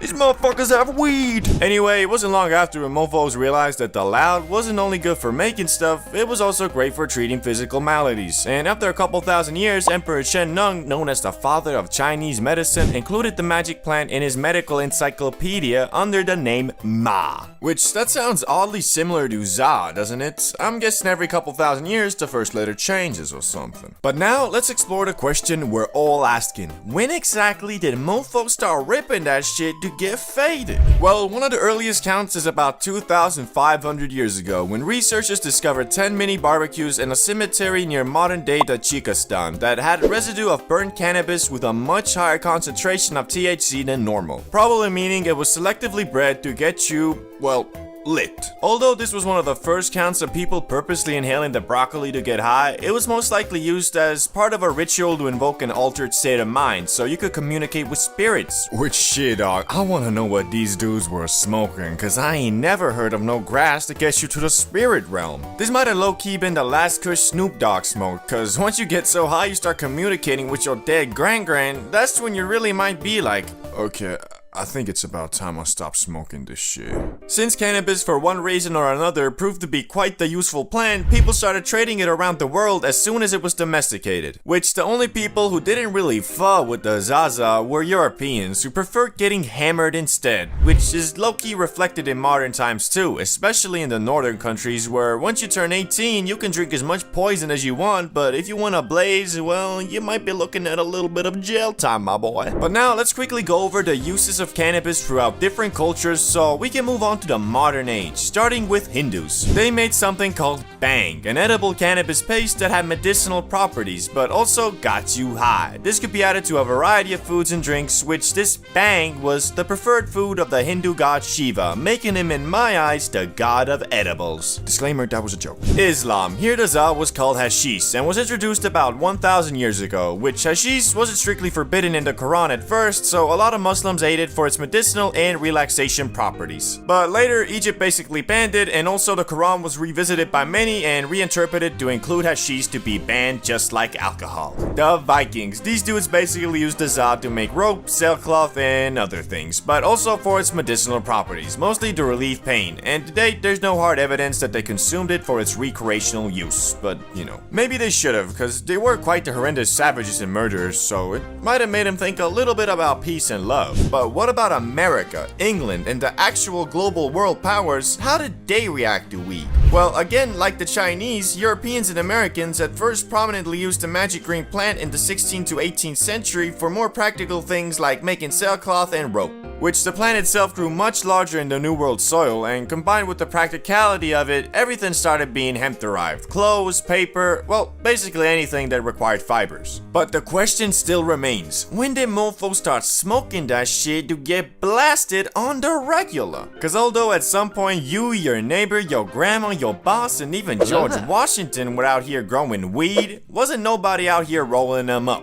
Well, until the arrival of Mexicans. The loud version of hemp first arrived in Brazil in the early 1500s by way of enslaved Africans traveling with the Portuguese. And the native South Americans, who are already consuming some other psychoactive substances, quickly started blazing the Zaza too, and its use soon spread across South America and into Mexico, from which in the 1910s is when the loud first spread into the US, via Mexican immigrants escaping the effects of the Mexican Revolution. And almost immediately the good was viewed as a threat, and by 1931, 29 states had banned its use. Although it wasn't really the Zaza that the US didn't fall with, it was unfortunately mostly just racism against Mexican Americans and black citizens of the South, which both these groups were enjoyers of the Za to some regard, so it became a scapegoat for racial bias in the US, and they blamed it for everything from petty crimes all the way to murder. And in 1937, the US completely banned all non-medical use of weed, which all this kind of explains why the mostly peaceful plant has been thrown in the same Schedule 1 category with full-on life-destroying substances like heroin and cocaine.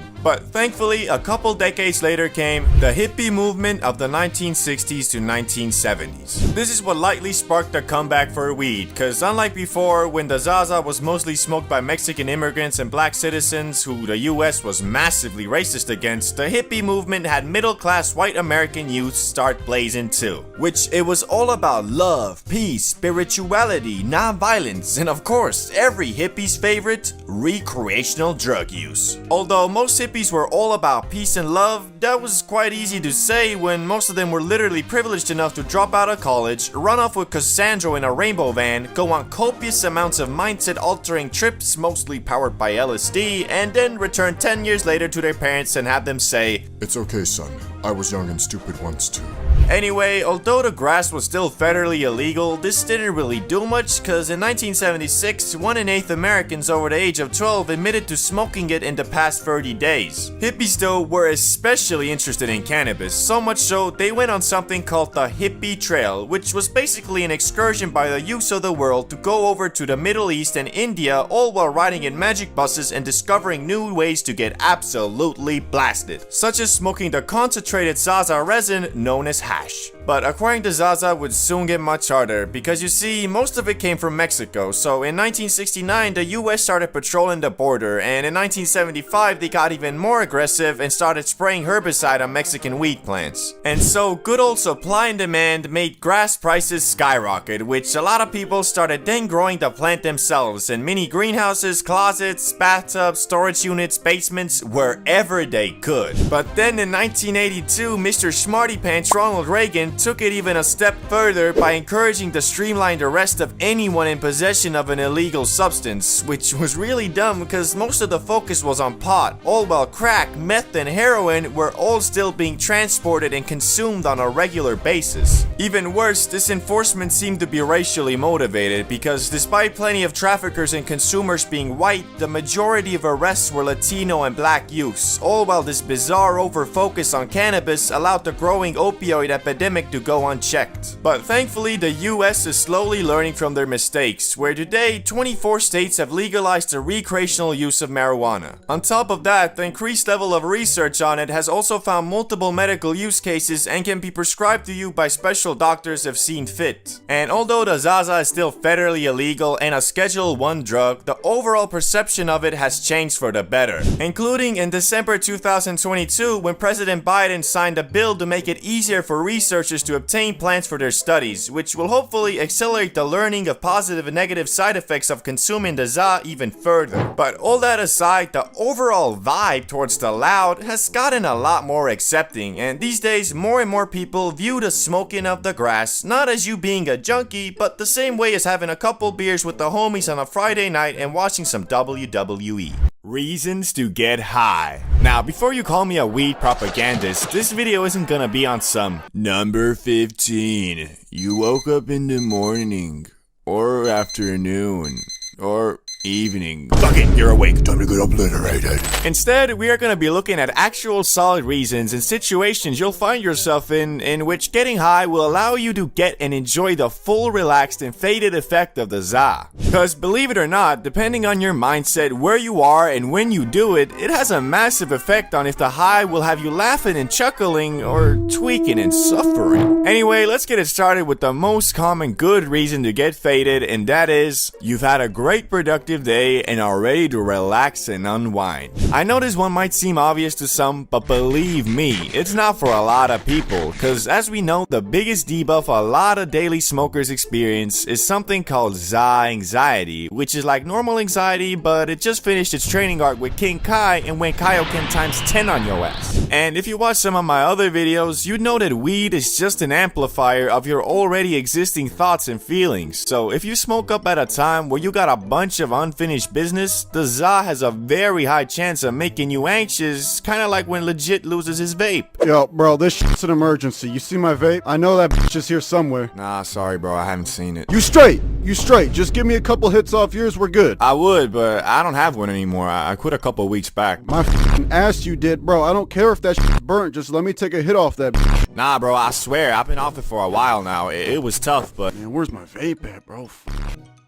Hey, what you doing, bro? I know your ass has a vape. Trying to hide that from me. Empty your pockets, buddy. Basically, all the unfinished business you have has a very high chance of turning into anxiety once you smoke that doozy. And the whole point of getting lit is to chill out and relax, not stress over your shit that you should have finished before lighting up, brah. Keep in mind though, this usually only happens to people who actually have goals in life and something to be anxious about. So if you've never got an anxiety like this and smoke regularly, then either you only ever blaze up at the perfect time, or might wanna, you know, maybe sell the PS5 and put down the Doritos for a while. Anyway, next reason is you're MIA, aka sick or injured for a while. Man, do I hate being hobbled to the point I turn into a couch potato and have to endure the torture of watching my friends go on adventures from afar like I was Professor X watching my X-Men have all the fun. But there is a secret upside to this as well, cause you see, usually you can't smoke up all day while doing the bare minimum and expect to actually enjoy your high because of the aforementioned Za anxiety that accompanies it. But when you've been forcefully demoted to local crippled man and the world along with your doctor is telling you to take a chill for a while, an opportunity comparable only to a childhood sick day emerges. Watch YouTube, play video games, and overall be a useless sack of potatoes, all while not feeling bad about it and staying heavily heavily medicated. Cause I don't know about you, but in a situation where there is nothing to keep me sane except video games, movies, and my phone, why would I not be blasted 24/7? And the best part about it is, if you're dealing with a nasty injury like I have for the past 2 weeks, the Zaza can be used as a substitute for the damn opioid drugs these motherfucking doctors be prescribing you for the pain. I broke my pelvis and one of my vertebrae, and I was prescribed codeine. Yeah, the thing SoundCloud rappers be sipping, along with some other hardcore meds. So since I know popping pills all day for 2 weeks can't be much worse than smoking weed, I just chose the one that also makes being crippled a bit more enjoyable. But you know, obviously I'm not a doctor, so don't be just listening to what I say. Every injury is different, and what worked for me might not for you. Anyway, next reason. You're hanging out with friends and don't want to drink and be hungover the next day. Would you believe me if I told you smoking weed is actually enjoyable at parties? I think some of you would, but the majority probably wouldn't, and there's a couple reasons for that. A big one that you gotta fix yourself would be that you get anxious when you're high around new people, but the other one I've heard countless times is that being high just makes me want to sit on the couch the whole time. And that can be true, but all you gotta do for that is fight the urge to be lazy, because I'm telling you from personal experience, one of the funnest high activities by far is blazing out with a friend at a party where everybody else is hammered. I just can't help but notice that everybody drunk turns into NPCs. I be sitting on the couch with the homie Salamander watching all these dudes doing their free assigned activities on some Pal World shit. I know this might make me look like a dick, but there's one time we got high at this house party and chose this one alpha chat guy to just observe, and I kid you not, dude was like a Terraria villager, rotating between slamming shots with his friends, trying to spit game to the hoes, and comparing dick sizes with other dudes. Ugh, that was some strong stuff. Damn. Hey, yo, guys, check out the Rizzler. Hey, what's up, beautiful? Having fun? Yeah, sorry, I'm just trying to find my friend, bye. Okay. Hey, Tony, let's arm wrestle. Now, don't get me wrong, it's not like doing those free things is unfun. All I'm trying to say is that when you're high, you realize the ridiculousness of what a party actually is and can just observe it with your high friend and banter away. But there is a reason that trumps all others, a situation where it's near impossible to not get the full enjoyment of the gas, the best bang for buck you're gonna get when you trade a small percentage of your lung capacity and cardiovascular health for the fade. And that's, of course, you have the CBD bro bomb. Okay, it's actually, you plan to smoke sesh ahead for a completely free day. I think some of you might have expected something a bit more extravagant, a bit more, I don't know, eye-opening. But no, unfortunately, there is no magic. Number 1, your homie discovered a crashed alien ship from which gained the knowledge of the universe and some otherworldly gas. Time to get absolutely shreked. Cause I hate to break it to you, but if your homie ever tells you something like that, that universal knowledge is probably just the mushrooms he ate, and that otherworldly gas is referring to the moon rock he bought at the dispensary. And going and smoking with that friend, however much you like him, probably isn't a good reason, especially because it's a Tuesday morning and, you know, you should probably go to work and maybe set up an intervention for him. Mans doesn't seem to be in a good place. Anyway, overusing psychedelics and ruining your life aside, the best reason to get high, in my opinion, is when you plan it ahead and have a mega sesh with your homies. This one is basically the same as the first reason, but even better because it combines both banter with your friends and the lowest chance of anxiety because the fade is planned ahead. Therefore, your brain already scheduled a server maintenance for that time, allowing you to drop IQ points without worrying about a situation arising where you need them. And it really is hard to beat lighting one up with the people you enjoy talking and listening to, cause although technically getting high will never be the best move you can make to achieve your goals and shit, if you smoke up for reasons such as listed in this video, I promise you, aside from the health implications it might have, the za won't affect your life negatively, but rather give you a break from your daily grind and make you slow down a bit to appreciate everything you have. Running out of za. Man, I swear, this phenomenon is always so unexpected. Like, I don't know why, but for some reason, however long I plan ahead and try to time my grass running out, it always comes kicking in like the damn Kool-Aid man. I'll be out here the night before looking at the bottom of my grinder like, Okay, I guess I gotta buy some more tomorrow. And then when the next day comes, I'll be all flabbergasted like, oh boy, nothing better than some good old za at the end of the Day. What? This can't be. How have I ran out of za? I literally just had some Yeah, shit. And now that you realize that you out of grass, you got two, well, three options. You either accept your fate and just go on with your night, hit up your plug and get ready to lose out on your hard-earned money, or the legendary special down bad method I often do, empty out all your grinders, search through all your pockets, and scrape together one last hit so you can delay the buying of the za for one more day. But although I do this quite often, I don't recommend it, cause I swear, those scrape together hits are always some 20% plastic, 20% dust, 20% dirt smack dabbly doos. So every time I do hit that awful abomination of a bowl, it'll have me all paranoid about what the f did I just smoke like?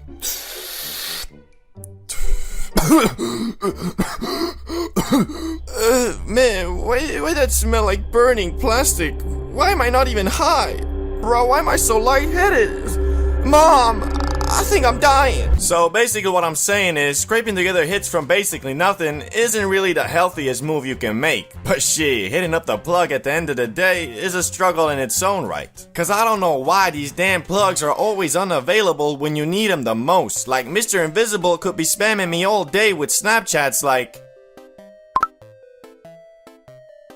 But then later, when your hitman's up asking for some za, he disappears like the Avatar.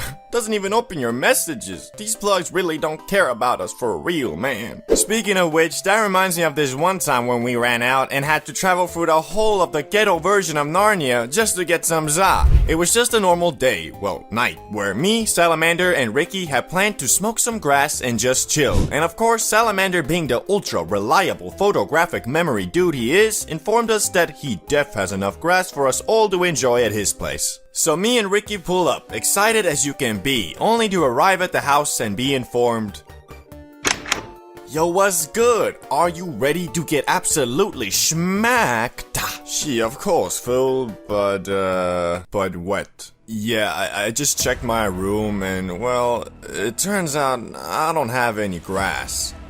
What do you mean you have no grass?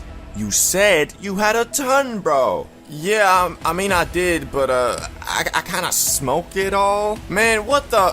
Why you gotta do us like that, bro? You got us all hyped for this, and now we're here in your mansion and you're telling us there's no grass? Like bro, I'm finna cry for real, man. Yeah, bro, you're right. I'm sorry. I messed up. But don't worry. I already hit up Jimmy the Plug God. We can drive there now. Okay, sure, let's go. So we go into Salamander's parents' car, which was sleek AF, and quite literally went to the bad part of town with it, feeling like some mafia bosses, for real. But once we arrived at Jimmy the Plug God's house, he was nowhere to be seen, and well, turns out, dude hadn't even texted Salamander back. He just had us come here in hopes that the time we arrived, he would. As we were sitting in the car, waiting for a good 15 minutes at that point, Salamander tells us the dude probably isn't gonna respond. But he already wrote another plug and he def gonna hook us up. So we drive to a new place where this time the plug was actually waiting for us. So we hopped out the car and walked towards him.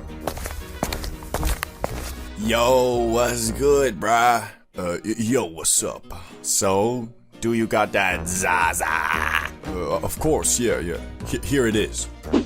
Bro, is that 2 G's like I asked? Yeah, it's just compact, you know, like a dime. Bro, fuck off. If that's 2 G's, then prove it. What are you waiting for? Put it on the scale. Nah, bro, I don't sell to people who don't trust me. Disrespectful AF. Nah, bruh, disrespectful is trying to show the long-term customer in his hour of need. Keep your diamond to yourself, big dog. We outta here.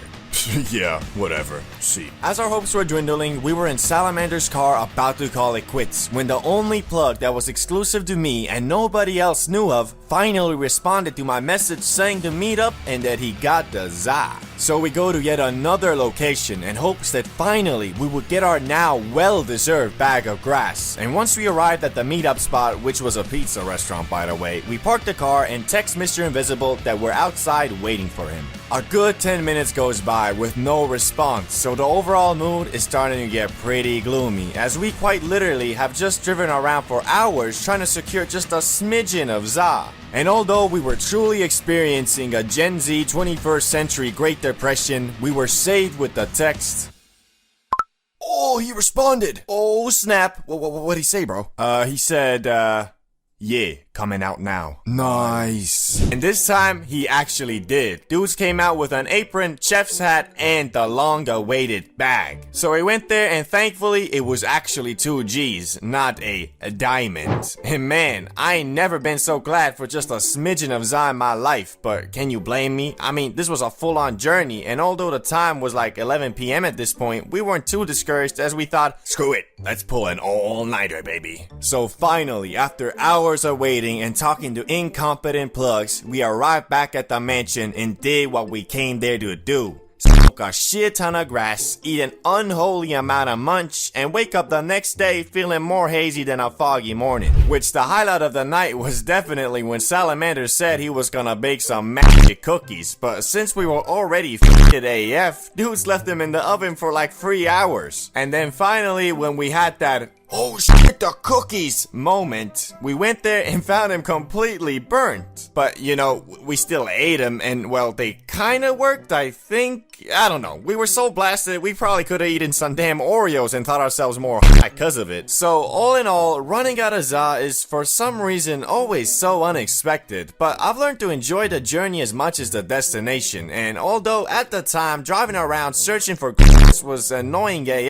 looking back at it, it was actually pretty fun. And the night was definitely more memorable because of it. Types of people you should never blaze with. If you've ever smoked with friends, you know being high with others can be a great time, and in a lot of ways much more fun than being high alone. But it can also be awful and cause za anxiety if you're with the wrong group. So today we're gonna go over types of people you should never smoke up with, starting with the oversmoker. The oversmoker is someone who wants to hit that penjamin way too much. Now don't get me wrong, I got nothing against a good old limit breaker sesh, but if you're the oversmoker, you never actually doing that. Cause your tolerance is so high, even if you grab the beehive-sized chunk of wax and dab the whole thing, you still stand there like, phew, I think I feel something. Another reason I really don't like blazing with these dudes is cause you can't ever really dive into a topic and enjoy the high, cause every 10 minutes you hear that, hey, let's do another hit. Like, what you mean, dog? We just did 3 hits in 30 minutes. I'm halfway fused with the couch, and your homie is in the corner explaining how the government controls us with tap water. We don't need another hit, bro. One positive this guy has, I guess, though, is he is always equipped with a ridiculous amount of za. Dudes must get his shit from the same guy Gordon Ramsay was hitting up, cause it's always some damn exotic. Even so, their vibe ain't really one I fuck with, so if you're this guy, I'ma respectfully advise you to maybe consider taking a tea break or some, cause their diff is a point where it's too much. Unlike the next guy, who doesn't even need any side to be annoying, and he is Mr. Paranoid. I think we've all gotten paranoid from the grass before, and that ain't nothing to be ashamed of, cause sometimes there really ain't nothing you can do. But the occasional paranoid episode ain't what this guy has. This dude, even before taking a rip, is talking about some, hey yo, you sure this ain't lace, right? No, what? This is the same stuff as last time, bro.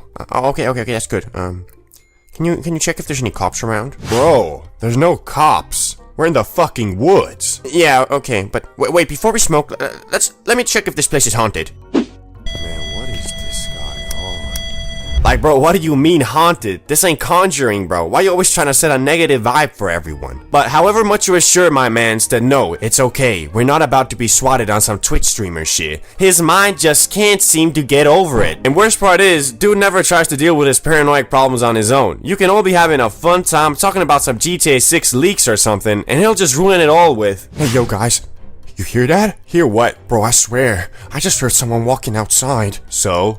It's a neighborhood. That's what people do. Yeah, but the window's open. He could have saw us all high. Yeah, but it ain't like you're gonna call the cops. Cops? There's cops? What? No, chill, man. There's no cops. Nah, bruh. I think I'm greening out. I need some fresh air or something.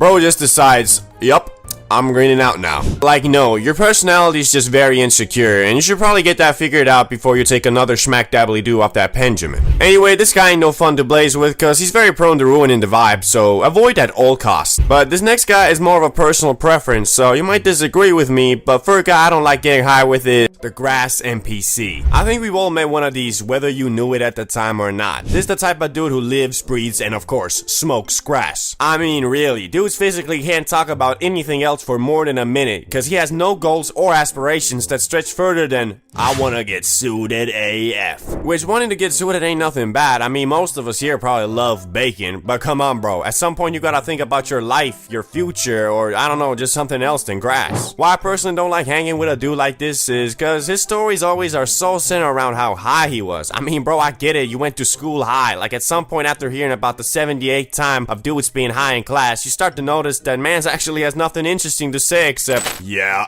I was so gone when I was in math class. Yeah, bro, we went to the zoo and I was not on planet Earth. like, bro, when are you ever on planet Earth? And I find it hard to believe this guy, cause if you blazing so much, do you even feel high anymore? Like, don't you just get used to the feeling and it becomes normal? Anyway, yeah, don't be this guy. He ain't making it past level 1 of life, for real. Unless he like starts his own dispensary or something. Then it could work out very nicely, actually. But the next type of dude on the list is the guy that wants to be taken way too serious. I don't know if you guys ever talked to someone like this, but I have a couple times, and it's annoying AF. You know how when you blaze, you tend to go on rants and halfway lose your train of thought and then just end up saying, ah shit, I don't know what I'm talking about. And everyone laughs and moves on? Well, this dude is incapable of doing that. Instead, he holds the conversation hostage with his ramblings about inflation, Biden, Oprah, and James Cameron. And if you start trying to move on and talk about something else, dude sits there not listening and then 3 minutes later hits everyone with the, Okay, so basically what I was trying to explain earlier was, like, bro, we already moved on and we're all freaking baked. No one even remembers their last sentence. How you gonna start expanding on your thoughts from ages ago, like the MCU or something? Worst part is, however much you try to politely show him to stop ranting, he never gets the sign to just keeps doing it. Best thing you can do is just not invite him to the sesh, and you don't have to feel like a dick about it either, cause I'm 100% sure he understands the signs, but just ignores him cause he thinks his thoughts are more important than whatever the group wants to talk about. But the next dude on the list has a bit of a different problem, and he is Mr. I'm bored, I wanna do something. Oh snap, the guy who is somehow always bored and wants to do something. Now, don't get me wrong, I love high adventures and I'm always down to go on one, but only if there's actually something cool in mind. Yeah, this is something this dude and me don't have in common, cause this mofo just spams the sentence, I'm bored, let's go somewhere. Like, bro, where somewhere? Say where. My man just assumes anywhere is better than where he is, and honestly, that gets annoying fast cause it makes you all self-conscious about if you're bored or not. And honestly, a lot of times you might be, but that's just life. The grass ain't a freaking happy pill. Sometimes you're gonna smoke up and still feel bored. But how is that gonna change if we go outside? It's not like we living in Skyrim, bro. However sad it may be, you ain't finna open the door and see a mysterious bearded man waiting for you with a scroll in his hand saying, Adventurer, we need you. But hey, out of everybody on the list, I think this guy is the least bad, cause a lot of times the ZA makes mofos lazy AF, so it is good to have someone who can push the group into doing stuff. Just sometimes my man needs to chill out. Talking about, Let's go to McDonald's. Let's go to Burger King. let's go, shh. Let's just shut the fuck up. Okay. Although sometimes dude actually does have something in mind, which turns out to be pretty fun. So there ain't nothing bad with wanting to do something cool, just you don't have to parade the fact you're bored all the time, cause just by saying that, everybody is gonna feel like that even more. Have you ever met someone who parades the fact that he loves the Zaza, and if you ever say anything bad about it, he gets all defensive and starts frantically arguing about how it's good for you? Like, yeah bro, there are health benefits, but if you're out here doing 8 rips, 4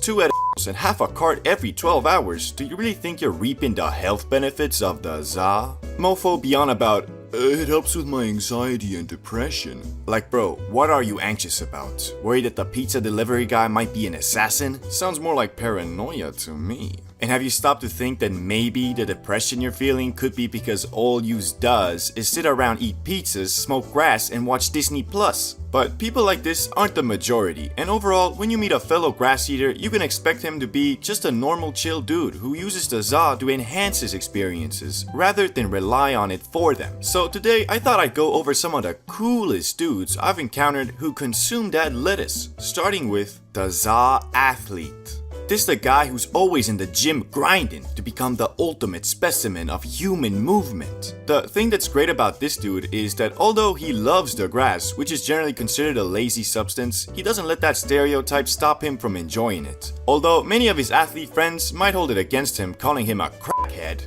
he knows that it's all about moderation and using the za to enhance his recovery and free time experiences. But the best part about a dude like this is that you know he is a solid guy, that you don't have to worry about leading you down a bad road, cause he is always mindful of where the breaking point between just having a fun time with the homies and Hey bros, wanna do some is. So if you're friends with this guy, you can be damn sure he won't ever peer pressure you into doing something stupid. In fact, he'll probably be the one who will try to talk you out of something like that. Plus, you know, depending on the athlete, he might make the NBA, so best to stay on his good side if you ever want to blaze up in a LA mansion with Wiz Khalifa and Drake and shit. But on to the next dude on the list, the high gamer. I'm not sure how you guys feel about video games, but I've always seen the genre as the highest form of at-home entertainment there is. Although it is a lot harder to truly get into a game nowadays, when you do, the peaks of fun are much higher than watching a Netflix show, for example. Although that's just my opinion and yours might obviously be different. So you better believe it when I say I love dudes who enjoy gaming in orbit, because that's something that two za enjoyers can truly bond over. Now you might be thinking,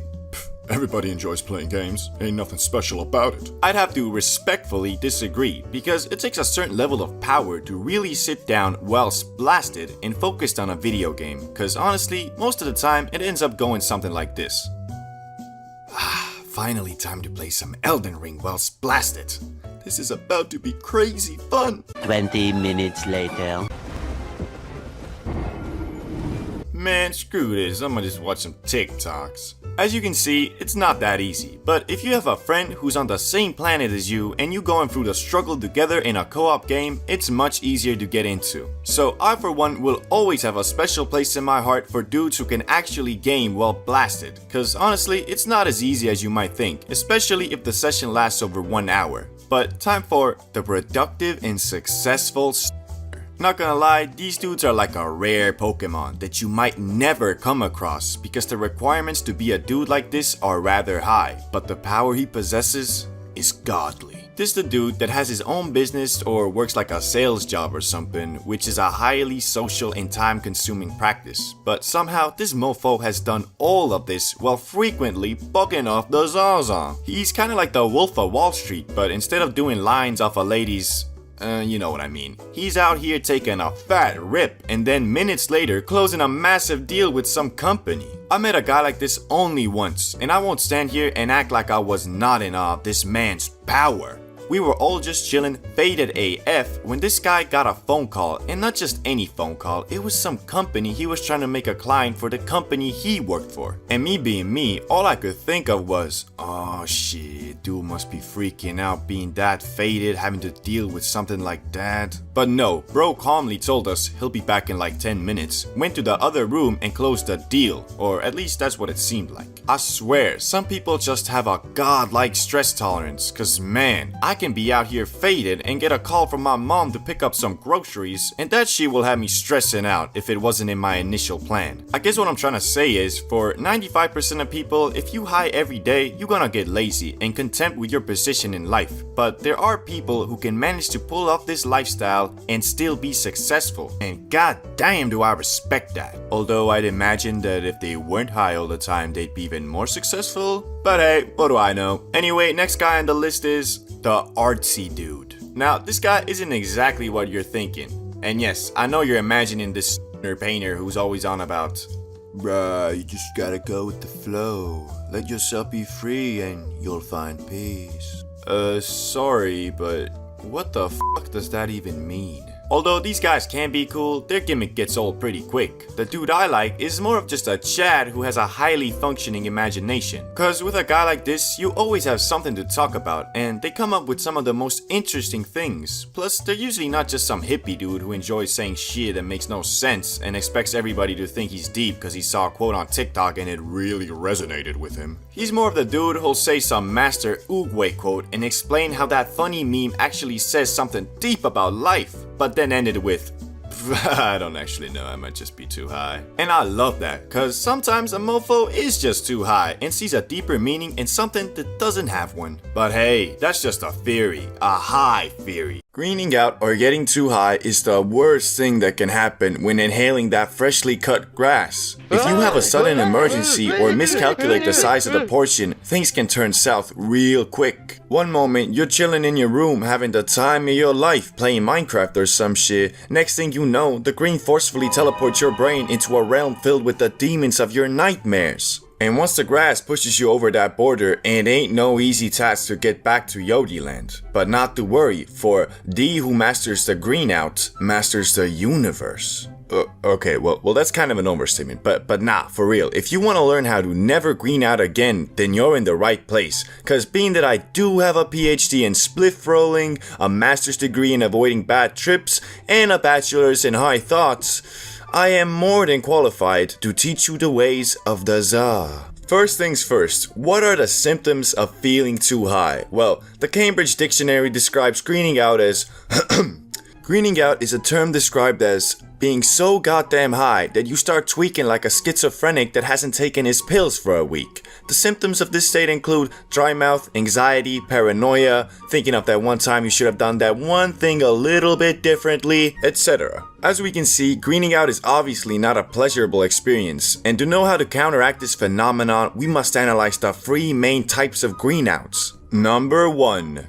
The pure Kush coma greenout. Starting with the good old Kush coma. Being one of the most commonly occurring greenouts, it can be caused by many factors like overestimating your tolerance, smoking an unexpectedly strong strain, or the one I have seen the most, not correctly gauging the situation and how much fatedness it requires/allows. So let's say you're gonna be going over to a small little function with a couple of your buddies. Now, if the goal of said function isn't to all unifiedly test the boundaries of high, then I wouldn't recommend hogging the spliff in the rotation for too long, cause you best believe when everyone is chatting and having a good time and you're just laying on the couch like a sloth, you'll be wishing that you were a little bit more generous in the prior rotation. Plus, the guy who falls asleep first is always the one who gets clowned on, so you probably don't want to be him. And if you've never been in a Kush coma, I think a quote from one of the most beautiful works of artistic creation in the 21st century sums it up best.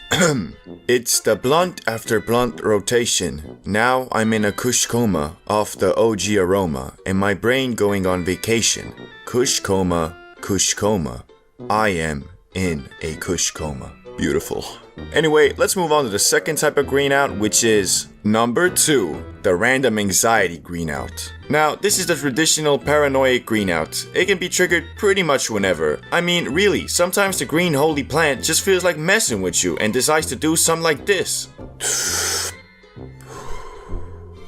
Oh boy, I'm excited. Can't wait to just lay down and have a good old time. A few moments later.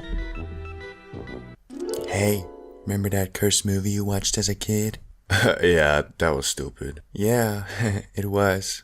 But you're enjoying this Zaza too much lately, so I'm just gonna make your brain think that it was real, so you get real spooked and can't sleep all night. That cool? What? No! Okay, bye. So, as you can see, these are kind of the worst, as there's no real counter for when the grass decides to screw with you. The only thing that can at least help prevent this from happening is your experience as a blazer, cause at some point, you get used to the occasional mind tricks of the Za. Anyway, let's move on to the last and rarest one. Number 3, the situational greenout. Even though this one doesn't happen often because most people who decide to get faded into Universe 7 plan out a safe area where they can enjoy the grass in comfort. All that being said, however well you plan, there is always the chance of an urgent mission popping up. And I mean, what can you really do when, I don't know, your homie's about to be jumped by a ragtag bunch of 13-year-old UK roadmen? The only correct answer is you gotta get your baked ass up from that couch you've melded with, pull up on the situation and handle it like a man. Could you guys stop calling my friend the waste man, whatever that means? Man, shut up, blood, before you get chinged by the mandem, plotty waste man in it. What? I'm not a waste man, okay? And I can see we're not getting anywhere, so I'm gonna go now. Ching him up. Okay, well, you're probably not gonna be in situations exactly like that, but you get what I mean. Now that we've learned about all the types of green outs, how do we counteract them? Well, if I'm gonna be honest with you guys, I don't have that master's degree in avoiding bad trips, although the spliff rolling one was not a lie, and therefore I did nothing wrong. By Prime Energy. But it's rather simple. To avoid the kush coma, don't smoke as much kush. The anxiety green out can easily be avoided with basic strategies, so if you're going to a place filled with new people, it's probably not the best idea to hit that double Benjamin. And the last one, well, can't do nothing about that. Just hope you don't get chinged, I guess. Drinking versus smoking. Both activities resulting in an altered state of mind, but that's really about where the similarities end, because as we know, in many ways, the effects of these substances are basically exact opposites. So if you put a drunk man and a high man in the same situation, for example walking down a busy street, the high man will most likely keep his head down, avoiding eye contact, observing his surroundings, and minding his own business, all while being as low-key as possible. While the drunk man, on the other hand, will probably make eye contact with everyone, all while stumbling around, bumping into trash cans and shit, while having zero idea where he is or where he is even going. Obviously, it also depends on the person and how they react to the effects of these substances. But hey, that's what we're here for, to discover the positives and negatives of both and try to make an unbiased decision on which of these substances is better. And we obviously gotta start with the most important category, and that is the effect. You ever seen a dude faded beyond belief, hanging out and having a fun time with a dude that's drunk as fuck? The answer is probably no, because as I said earlier, the personalities of the two substances just don't mix very well. Being high is a combination of overanalyzing every thought you have and really going deep into your inner 10-year-old, which means laughing uncontrollably at a TikTok your homie sent you one moment and then the next remembering that we're all really just chunks of matter roaming an endlessly expanding universe without no clear purpose except enjoying your time alive. Ooh, funny cat video. And being drunk is the exact opposite in the way that instead of overanalyzing your decisions, you don't think about them at all. Shit, you're telling me if I did a backflip off that table right now, I'd impress all the hoes? Yeah, probably. You know how to do a backflip though? Just watch. Hey everybody, check this shit out. Shit. Bro, I thought you said you know how to do a backflip. I never said I knew how to. I just thought I'd pull it off somehow. Basically, being drunk makes you overconfident, unaware of your surroundings, numb social anxiety, and overall just makes you very spontaneous in your actions. But don't get me wrong, that's not always a bad thing per se, cause being drunk is fun as fuck. To be honest, in most social situations, it's probably gonna be way more enjoyable than being high. Just the way I see it, alcohol numbs your senses and worries, while makes you more aware of them. So although in the long term, smoking grass is probably less harmful to your overall life, that's not what we're comparing here. So a bit of a controversial take maybe, but alcohol wins this category 1-0 booze. But now let's look at the thing that comes a couple hours after the effect, and that's the after effect / hangover. Not gonna dwell on this subject for too long, as I think we all know where this is going. If you get shit-faced drunk on Friday, you're gonna be fighting the urge to yourself on Saturday. Oh, okay, that might be a bit of an over-exaggeration, but it's low-key true. Because you see, ethanol, aka alcohol, is literally poison, and when you drink too much of it, you're gonna feel like you've been poisoned. Like shit, who would've thought? And with weed, of course, there is no hangover whatsoever. Well, not really, cause if you ever gotten absolutely annihilated to the point your body switches to autopilot before, then you know after waking up the next day, there is a high possibility you'll experience low energy, haziness, brain fog, and worst of all, the desire to get schmacked again in the morning so you can binge watch season 1 of SpongeBob and ignore all your goals and aspirations. That is a lot better than feeling so awful that you become a devoted Christian overnight and start begging God for mercy.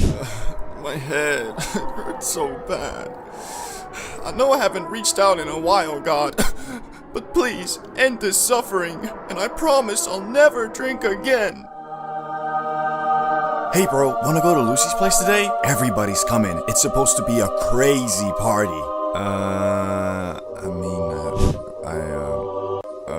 Yeah, let's go. So even though the grass isn't the miracle plant some people believe it to be, I'd still say it's the clear winner in this category. 1-1 all tied up. Now let's look at cost. In the previous comparison of weed versus nicotine, I went through all the levels of consumption to figure out which one is cheaper, but with this one, comparing just the cost of the booze versus the Zaza isn't gonna cut it. Because you see, on a night out where you get wasted, I'd say maybe like 20% of the actual money spent is gonna be on alcohol you yourself consumed, with the rest going to entry fees into clubs, buying shots for them hoes, expressing your love to the homies by buying them drinks, and other stupid shit people tend to do when drunk. Also, unless you're a straight up bum or functioning alcoholic, you're not gonna be drunk every day. Instead, if you love drinking and partying, you'll be drunk every weekend. Or the other possibility is, of course, you drink a couple beers every night at the end of your day, which the best way to tell if you fall into this category is go look in the mirror, and if you have a dad bod, then yeah, you're probably in it. With smoking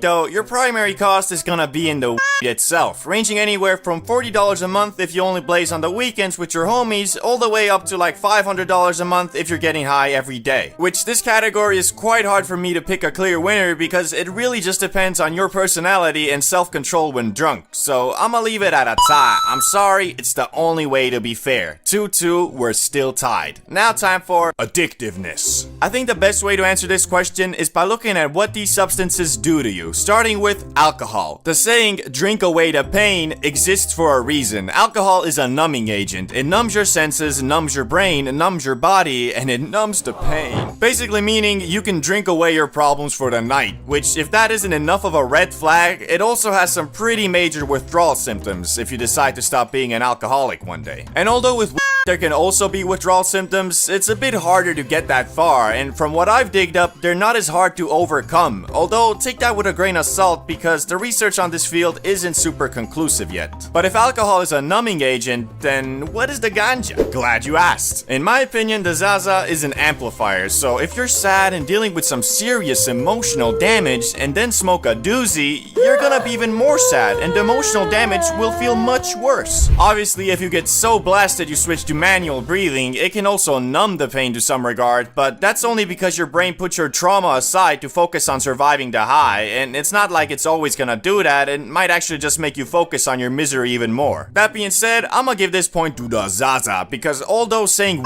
isn't addictive is false, it is still less so than alcohol. So 3-2, the grass is finally winning, but maybe this next category will tie it back up. Variety. By this I mean the variations of said effects. So with weed, there are different strains that give different effects. And of course with different sorts of alcohol, it's the same thing. Wrong! Or shit, at least I have not once in my life drank some grade A distilled gin and been like, yeah, this is definitely more of a mellow drunkenness. It just doesn't happen. Alcohol is alcohol, unless it's tequila. We don't talk about tequila. Anyway, with weed, the variation is very extensive. You have your obvious CBD and but also nowadays derivatives like THC, HHC, and so on. And it goes even further with indica and from there the strain, and from there the percentage, so variety is definitely not an issue. Oh, and I better not see no comments about, you obviously never drank wine before. It's been proven that these professional wine testers are just a bunch of high society wannabes trying to act like they know shit. Motherfuckers be drinking $5 wine comparing it to a $100 bottle saying shit like,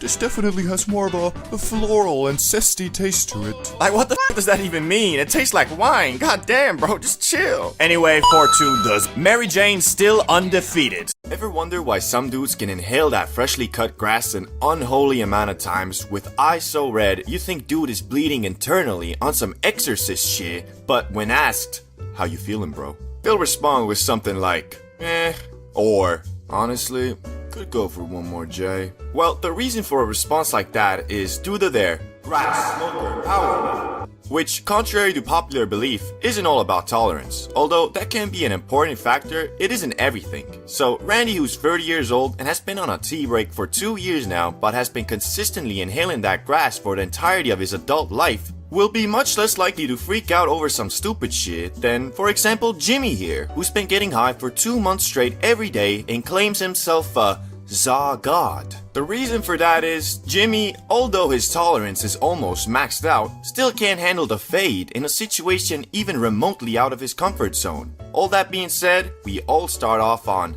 level 1.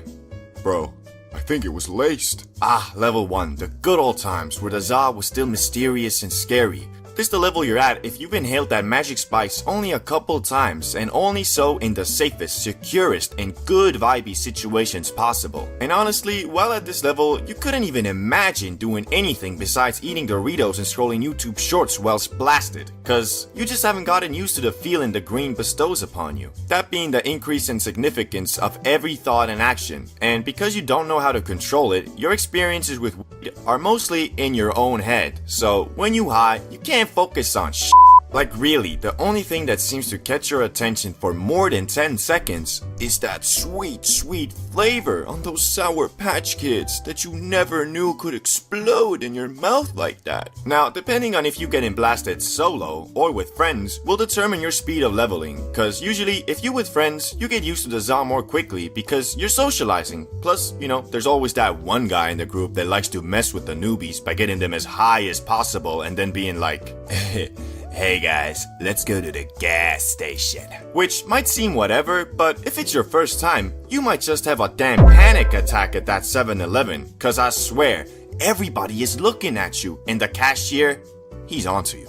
Yeah, fuck that guy. Anyway, if you keep on eating grass, you'll move on to level 2. I am the Zaza God. Remember Jimmy, the self-proclaimed Zaza God? Yeah, well, he ain't quite the Za God he believes himself to be. To be honest, he barely a za foot soldier. Cause it's all good and fine if he gets blasted up to Mars in the comfort of his own home, but take that comfort away and you'll most likely find him walking behind the group on his own looking like a lost puppy. And the reason for that is, my man's thought that he's been high so many times he can be high anywhere, which sadly isn't the case. Think of tolerance as the size of your dick. It can be massive, destructive in nature, and uncontrollably powerful. But what does that matter if all you use it for is to jerk off? Same with tolerance, it's situational, so you can be unfazed by the za in the comfort of your own home, but as soon as that comfort is taken away, you a total noob again. Instead of focusing on the size of his T, Jimmy should have been focusing on upping his riz and going out and pulling some quality baddies, if you get what I mean. I'd say going from this level to the next is one of the biggest steps in between levels, cause to confidently say you a za god, you should be able to keep your cool in most public situations, even if everybody is staring at you and every car with a hint of blue is a FBI agent ready to take you away for good. You gotta be chill, like a cucumber. And if you do study the cucumber enough while spugging off the broccoli, you might just advance to level 3, Transformer Optimus Prime. This level is called Transformer because it's the level where your Zaza adventures completely transform. Instead of only smoking up at the comfort of you or your friend's home, you can now make plans in somewhat chill public areas like fast food places, cinemas, the park, the spa, or really anywhere where you know people will most likely be minding their own business. And because of this newfound power, you probably have also started blazing that green more, which depending on the type of person you are, it could start affecting your everyday tasks and goals negatively. Because although hard to admit, the Zaza can and will make you a lazy mofo if you let it. But as I said, it all depends on the shape of your character. So if you can control the inherent laziness the Za tries to curse you with and still keep on rolling with your goals without becoming a Dorito munching World of Warcraft playing stay-at-home hobgoblin, at some point you'll move on to level 4. Yeah, to be honest, I'm high right now. Welcome to the ultimate purgatory and struggle of a consistent Za enjoyer. As I said before, you only advance to this level if you didn't become a Star Wars lore arguing Prime Dumbledore admiring League of Legends playing high stay-at-home goblin. Wait, why are you Star Wars lore all the time? And I love Dumbledore. Ah, well, at least I don't play League of Legends. Anyway, as I was saying, it's quite hard to make it to this level, and even harder to stay here, because nowadays, you are so used to doing stuff while blasted, you could theoretically be in that state 24/7. But the problem is, you also know being high 24/7 is expensive, plus, even if you don't notice, I'd say for 95% of people, it makes them less productive as well. So that's why I call it purgatory, because you're constantly pondering the question, should I maybe do a quick hit before doing this? And although I'd love to say I have the answer to that question, I don't. It all depends on you and your situation. So for example, if I had a job interview, I wouldn't do a quick hit. But then again, I know dudes who say the za makes them less nervous and stressed, plus more talkative. So for those people, I'd have to say, go ahead I guess. But if one day you find a definitive answer to the question, should I maybe do a quick grip before this? You'll move on to the final and most elusive level there is. Level 5. Za God. You have entered into your own subconscious and from it dug out answers to humanity's biggest questions like, are we alone? Why are we here? Why is an 80-year-old man running for president again? And of course, should I bang that Benjamin a little bit before heading out? And I am sorry to inform you guys that I do not know much of this level because I have yet to make it this far myself. And I still have no idea why Joe Biden is running for president again.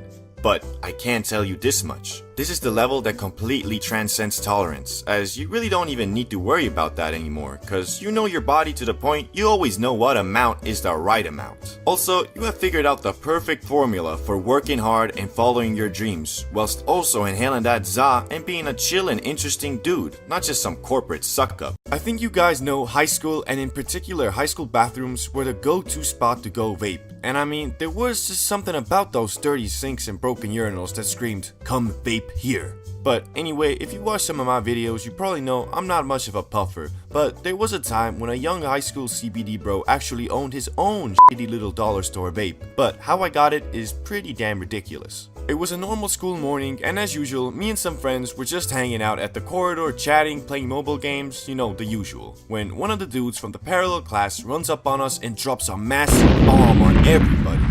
Hey, do you guys know what's happening today? Do you know? Jason Voorhees is running around killing all the students. What? No, there's a police inspection. They're going through all our jackets, bags, lockers, and everything, man. Oh, no, that's really bad.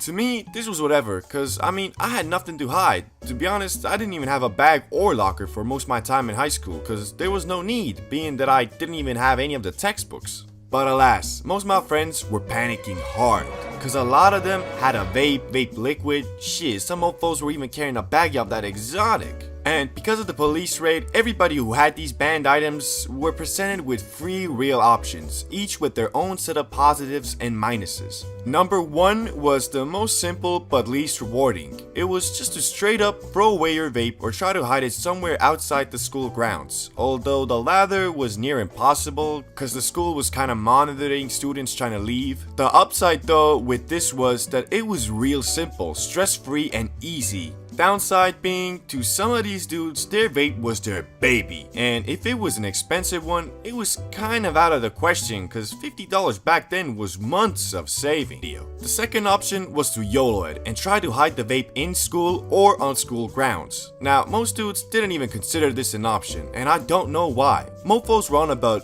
yeah, but if they find it, it's got my DNA on it. Like, bro, who do you think you are? If you really were out here flipping packs like Pablo Escobar and on the police most wanted list, you probably wouldn't be in high school. I bet they were watching too much CSI investigation, or I don't know, were bugging off that paranoid pack, cause that just seemed stupid to me, even back then. But alas, this paranoia is what kinda led me to purchase a vape, because the third option was sell your vape for a massive discount. And a lot of mofos did this, and me being the businessman I am, I took this opportunity to purchase a fine machine that I looked up and found to cost around $35. Now, how big was this discount, you might be wondering? 20, 30, 50%? No. I purchased myself a fine vaporizing machine for the price of $2 and half of my double Snickers bar, although it wasn't quite the deal it might seem. So here I am, it's about 10 AM, next class is gonna start in like 10 minutes, and I'm brainstorming, trying to think of the perfect place to hide this thing. I considered putting in one of those tissue dispensaries in the bathroom, cause they were really easy to open and it seemed like the move. But then I thought, what if someone got a major case of diarrhea or something and end up emptying it out only for my vape to pop out? And worst case scenario, he tells the teacher and they devise a plan to catch me lacking at the end of the day when I try to go retrieve my vape. So yeah, I was kind of on that paranoia pack too. But what I ended up doing is actually a lot more complicated and devious. You see, inside the school grounds, there were a couple good areas, one being the running track that was covered by these rubber mats that you could lift up and just about squeeze a smaller vape in. The only problem was, everybody thought of this, and by the time I went outside to stash my vape, I saw like 4 or 5 dudes all walking back from the track looking all sus. I just assumed everybody had hidden their piece there, so I had to think of something else, cause I ain't trying to copy others. And what I came up with was genius. I hid my vape near this big ass vent that regulated the school's climate, I think. There were these stone slabs there, you see, and after wrapping my vape up with rubber bands and toilet paper, I lifted up the slab and stashed it there. Genius. Well, it would have been if not for one crucial mistake, the single flaw in my master plan. Being so proud of my devious plot, I decided to tell like 5 or 6 friends of this, only to be betrayed and have my vape stolen by Ricky. But it took me a good month to figure that out, as he had taken the vape for personal use, I guess. I really don't know. Oh, one thing I forgot to mention to you guys is the vape, well, it was kinda broken. At the time I couldn't tell cause I didn't know jack about him, but every time I tried to inhale it, it gave off this burning taste and would make the smallest of clouds, so I couldn't even do them cool little tricks. Eventually, I ended up getting that vape back, but at that point, I was kinda done with it, so I just kinda brought it to school one day and threw it off the 5th story and watched how the $2 half Snickers bar investment was shattered into millions of pieces, and my dreams of making a 5 to 10x return on investment were dead. Oh, and it turns out the police weren't even there to manhandle the students and take their vapes. They were there to check on some equipment that had accidentally gone off during a fire alarm or something. So yeah, never trust a dude who looks like he's being chased by a serial killer cause his vape might be taken away. That's like the moral of the story, I think. And if you want to hear about the types of vapors there were in high school, check out the video on the screen. See you there. We've all had a bad high before, and for some of us, we've had many. But what if I told you, you don't even know what that means? At least before you hear about the day I almost died while bugging off the Zaza. I woke up happier than usual because it was a special day. To be exact, it was my special day. My birthday. And I had planned a great celebration in my name. I was going to get wasted in my hometown with my old school friends. Because, well, I hadn't seen him in a long time, and I mean, I was turning 18, so you know your boy had to throw a killer party. Okay, to be honest, the party was pretty lame, cause my friends were either soy boys in a relationship or just plain gay, cause I told them multiple times, bring some hoes. The problem was, I had lost all my female connections in the area over the 2 years I was away, and they knew this. So how you gonna pull up to the party knowing your boy is back from the gulag and it's his birthday talking about, Bro, where the hoes at? This party lame as hell. bitch, I told you bring the hose, any hose, yet you come here with a 6-pack and a vape. What you talking about where the hoes at? Look in the mirror, fool. You the hoe. You the hoe. Anyway, so we're just chilling at my lame party when my boy Ricky hits me up like, Hey bro, I saw you in town again. Wanna smoke some gas? and even though I do have an obligation to stay at my own birthday function, I decided to disband. Hey, everybody, thank you all for coming, but I'm gonna have to wrap this party up cause it's getting kinda late. Bro, it's 11 PM. Party's just starting. Let's drink some more beers, eh? Hey, it's only 11 PM. Hey, let's drink some more beers. Get the fuck out of my house, Charles. So I get these soy boys out my house. Like, sorry, but if you can't even muster one single female on a 2-week notice to come to a house party, are you really even a man? But yeah, so here I am, half drunk, walking to the European version of 7-Eleven when I get a text from my boy Ricky. Hey man, you wanna come roll with us on this drop-off? We can blaze up in the car on the way there. And I don't really want to get involved with any dealings of illegal substances, but like, I was pretty much at the 7-Eleven already and really wanted to get lit. So I was like, yeah, sure, why not? I get to the parking lot and I see the most rusty ricer stolen from the junkyard looking car, blasting gangster rap from the speakers like it was a 50 Cent concert. I jump in the car and see my boy Ricky, but also 2 of my friends from elementary school. They discussing this business whilst me and Ricky blazing in the back, when I notice the driver seems kind of off. So I asked Ricky, hey bro, is that man good? Seems a little off. Yeah, no, he good. Just had a couple beers. Bruh. So I just found out that the driver is a teensy-pincy bit drunk. But I'm already here and we're blazing, so what am I gonna do, leave? It was about 10 minutes of chatting and smoking when the time came to roll out. And bro, when I say this car was the biggest piece of shit that has ever grazed public roads, I'm not exaggerating. The freaking bottom of the car was vibrating and shaking so much, it felt like we was having an earthquake. And on top of it, the engine was making these clunking noises and the exhaust was spitting fumes like it was 1920. Even though I was high as a kite, it wasn't just the Zaza making me paranoid, because this guy was driving like he was on a NASCAR track. But the one thing he did constantly that got me praying to our Lord and Savior was taking every corner and curve on the opposite side of traffic. Even though we lived in a small town and it was midnight, if even just one car would have been on those dark and twisty roads that day, it would have meant certain death for all of us. You know those moments where you're like, oh Lord, please, I will never hang out with these thugs again and I will never smoke the good. Just save me from this death. That was me, but like times 10 at least. Anyway, what felt like an eternity of driving, we got to the drop-off, and it was just some more wannabe thug gangsters interacting with our group of wannabe thug gangsters.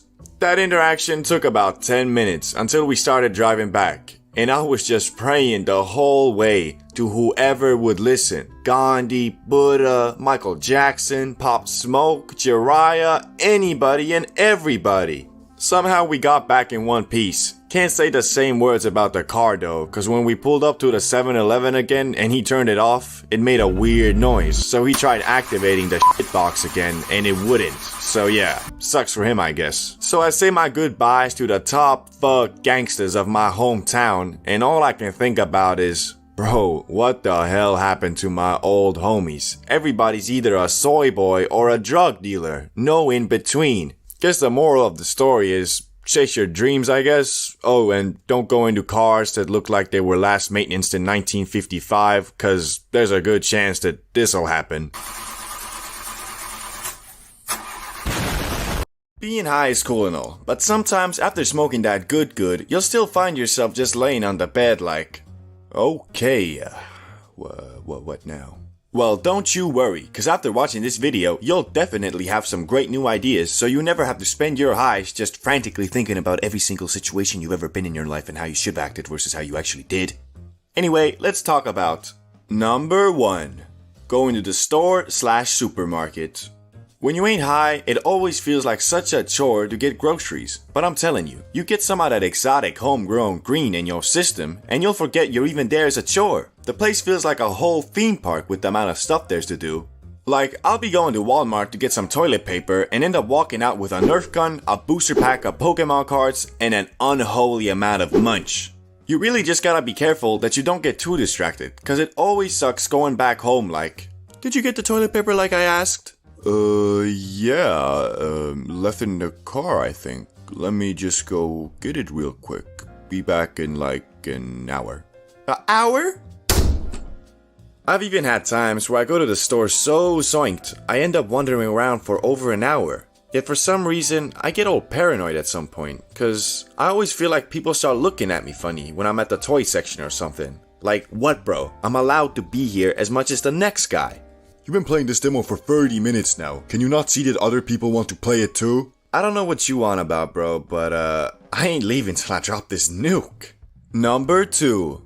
Talking about random stuff. There ain't nothing better than sharing a big old spliff with the homies and just chatting. Either you start talking about some deep, universal, existential stuff, or...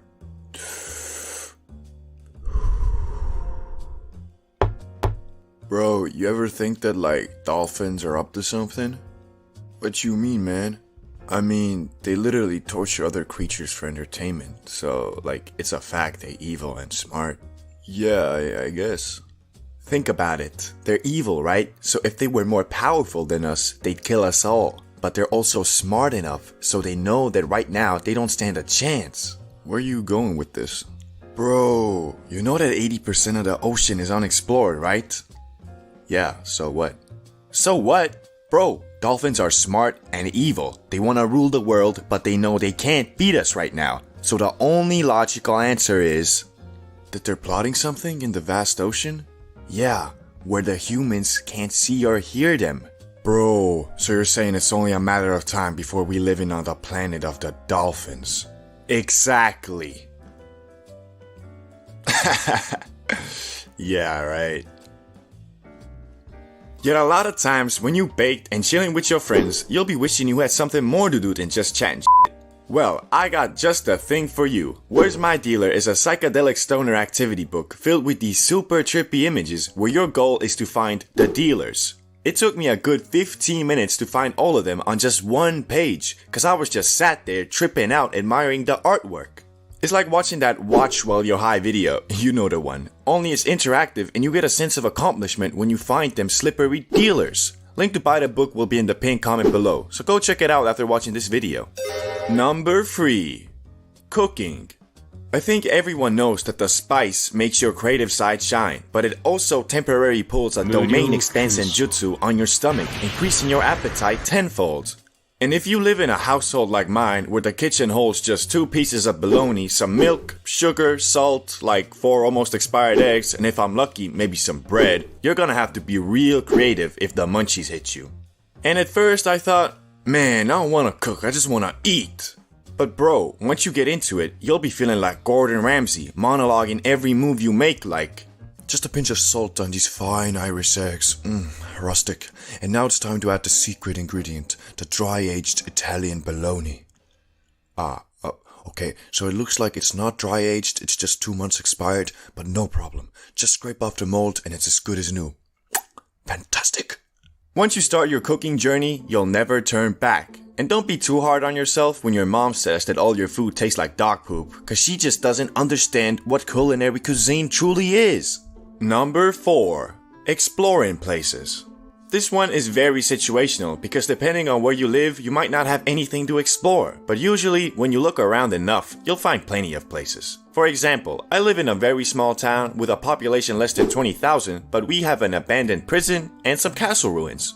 But it don't have to be something special like that. Just get suited and start walking, bro. Even if it's just strolling around in the city, when you really high, you'll be feeling like you in Cyberpunk 2077. Nah, for real, you'll even have a bunch of glitches, just like the game. Walking in circles, things suddenly appearing in front of you, NPC characters from previous missions popping up randomly.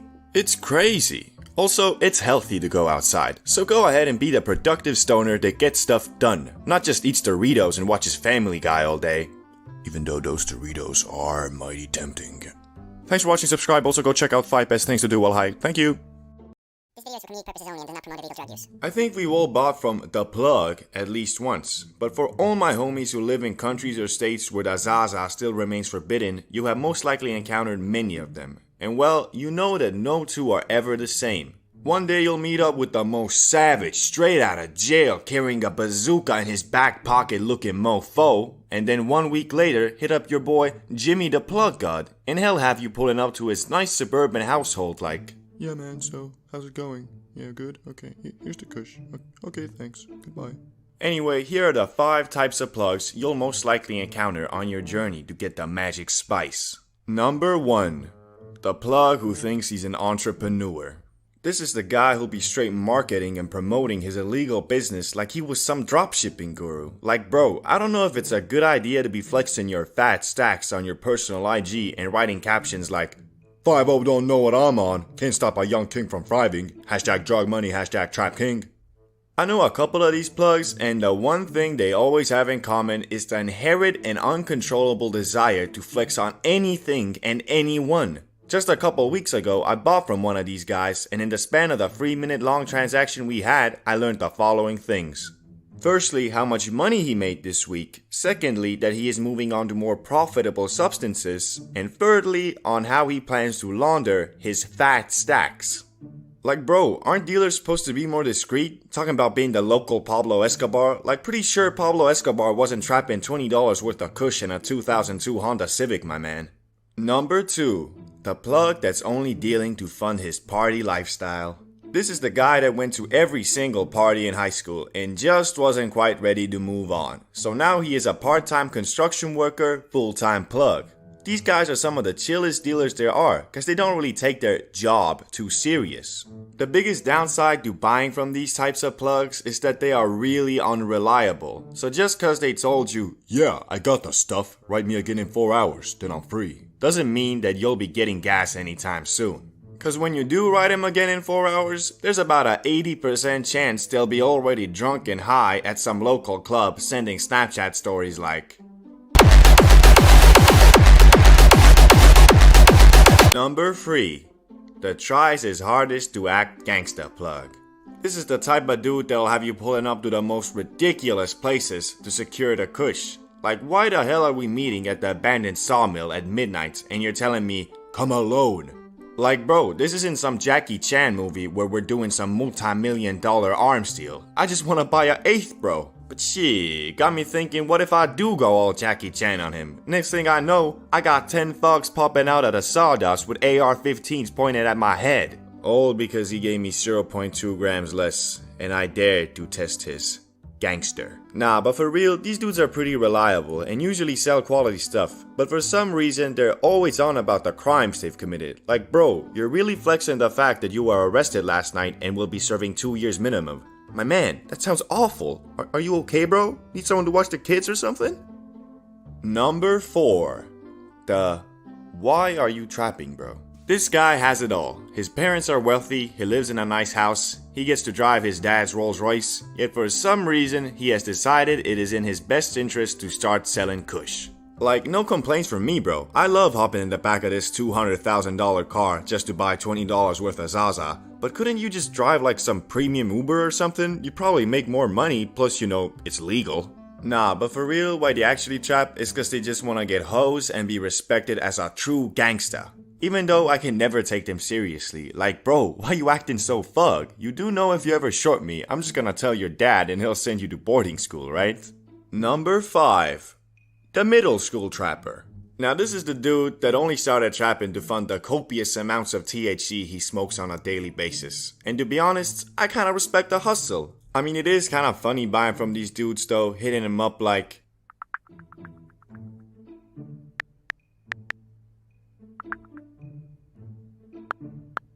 then you pull up and they're always like at least 200 feet away from where they actually live because they don't want to get caught by their mama. But because these dudes usually smoke their own product, they always gotta comment about what you're getting. Stuff hits different, bro. It's more of a body high. Or, man, this'll get you real messed up. Or even sometimes, Yeah, man, I put in a little more because this isn't as good as the last stuff. So yeah, basically what I'm saying is that these guys are the most trustworthy plugs there are, so you don't ever need to be worried about being scammed. Only downside is that these plugs are very temporary, meaning they usually quit trapping in about 3 to 6 months. Probably cause they mama beat him or something. Timmy, what is this? That's nothing, mama. You ain't gotta worry about that. I know what it is. It's from the devil. Get over here, Timmy. No, mama. Don't. Leave me alone. The 5 levels of being high. Now, I bet you've seen a couple videos on this topic, maybe even mine, but since almost a year has passed and my knowledge and understanding of the magic green plant has grown tremendously, I thought it's about time to make the ultimate, definitive, most precise levels of high tier list on planet Earth. And to make it even more fun, for every level, I'ma be getting more high to give an accurate representation of what the level feels and sounds like. So let's get it started with level 1. Microdosed. This is the level where you don't really feel anything per se, but you can tell something is different. You have a slight mood boost and your body might feel a bit more elevated. So like if your legs were sore, they'd probably be more sore now, but if you're lying on your bed, well, its comfortability is probably up about by 10 to 15%. Nothing crazy, but it is noticeable. This, however, isn't enough to give you the giggles. So that Amy Schumer comedy special will still leave you wondering if my vagina is actually comedy or just poorly done slapstick humor. And since I'm currently at this level, I can tell you it also has no negative side effects, so I can still do everything without worrying if I'm too high. Anyway, let's move on to the first exciting level, and that is level 2. I'm feeling it. So you're feeling it, eh? Well, me too. This is the level where that Amy Schumer special might actually forcefully steal a giggle or two from you, but not because it's actually funny, it's more like you're laughing at her rather than with her. Anyway, since you're now feeling it, you also might be feeling that movie a bit more, or that video game. Shit, you might be feeling your own jokes a bit more. Got you laughing at your own thoughts, fool. This is also the optimal high if you still got stuff to do. Well, to be honest, if you got stuff to do, probably better to not be high, but at this level, it's still definitely doable, just a bit more difficult. Another way to look at it is, this is the high the workers at Subway are usually on, although I have seen mofos way beyond this there too, but for the most part, this is optimal cause the loud hasn't got you moving slow-mo quite yet. As for me, I'm still able to read this script and pronounce my words just fine, so you probably can't even tell I'm high right now. But now it's time to get to the first level where a mofo can feel too high if he's not experienced, and for that, I gotta use my Glebe. The Glebe is a discrete portable glass gravity BONG that I've been using for a while now, and if you've ever tried a grav bomb before, you know it smacks the fuck out of you with barely any bud. It also just looks like a water bottle, so you can carry it around in public and no one will suspect a thing, bruh. Not the cops, not your parents, literally no one. Click the link in the pinned comment to check it out and use code CBDBRO for 15% off. But now it's time for level 3. Yeah, I'm pretty high. So here we are, pretty high. This is the point where, at least for me, doing anything besides leisurely activities is hard. Not impossible, nor undoable, but hard. If we take that Amy Schumer comedy special for reference again, as for some reason I like doing, it might just maybe have become funny, but you also realize you just high, so you turn it off and watch something else. Also, this is the first level where some thoughts might have become uncontrollable in the senses you just can't help but dive deeper into the fact that the bomb dropped on Hiroshima was almost 1,600 times less powerful than the Tsar bomb created and detonated by the Soviets in 1961 as a show of power to the US. But then you find out there's something called an antimatter bomb which could be even more destructive, but it's only a theory, but then maybe the US is developing it in Area 51 or something. Yeah, I think you get the point. But there is one sensation that is more powerful than your random thoughts, and that of course is the munchies. Coupled with the fact you probably rocking some dry mouth right now, this in my opinion is the best level to be at if you're trying to stuff your face with enough trans fats to feed 50 hungry children. But you know, you already ate it also. Anyway, moving on to level 4. Faded beyond belief. This is the point where if you're not in a safe space, you kinda screwed. Well, not always, but at this level, it's become almost impossible to practice rational thinking. I mean, if you were diving deeper into that nuclear bomb stuff at the previous level, then this is a point where you might start actually believing you are Oppenheimer himself. This stage is really not the best if you're looking to focus on a movie or video game or really anything because, well, your attention span is at the mercy of the za, and to actually enjoy this high, you just gotta go with the flow. As for me, it's getting pretty hard to read the script. If I look at the words for long enough, they kinda look like some ancient Chinese hieroglyphs. But anyway, if you're an actual lunatic, maniac, psychopath, Zaza destroyer, and considering hitting that gravity one more time, then be prepared for level 5. Shadow Realm. I told you, bro, you gotta be a maniac to get to this level because the plane of existence you on now is so different from being non-high, you probably feeling and looking like a goddamn alien. I mean, bro, your eyes are so red and you feel so disconnected from your body that if you look in the mirror, you'll probably think, bro, is that really me? I'm so fucked up. Wait. Ah, shit, I'm in the Shadow Realm again, aren't I? And now that you realize you're in the Shadow Realm, you either stop the trip by going to sleep, or level unknown, exploring the Shadow Realm. This level doesn't require smoking more. All it really requires you to do is just go outside and explore the world that in many ways has become the upside down from Stranger Things. Cause at this level, rational thinking has been completely thrown out the window and your brain has reverted to factory settings as of when you were just born. So if you see a streetlight flickering, for example, if you were normal, you just think, they really should fix that. Compared to now, oh shit, bro, this is totally one of those slasher scenes where once I walk over the streetlight, he's gonna shift me up, isn't he? Nah, man, fuck this, I'm out of here. At least, I don't know, that's how it feels to me when I achieve the pinnacle of high and am wandering the world outside. But now, guys, if you'll excuse me, I'm gonna go to sleep, cause saying words in my mouth is fucking hard. Okay, see you in the next one. Wake and bake.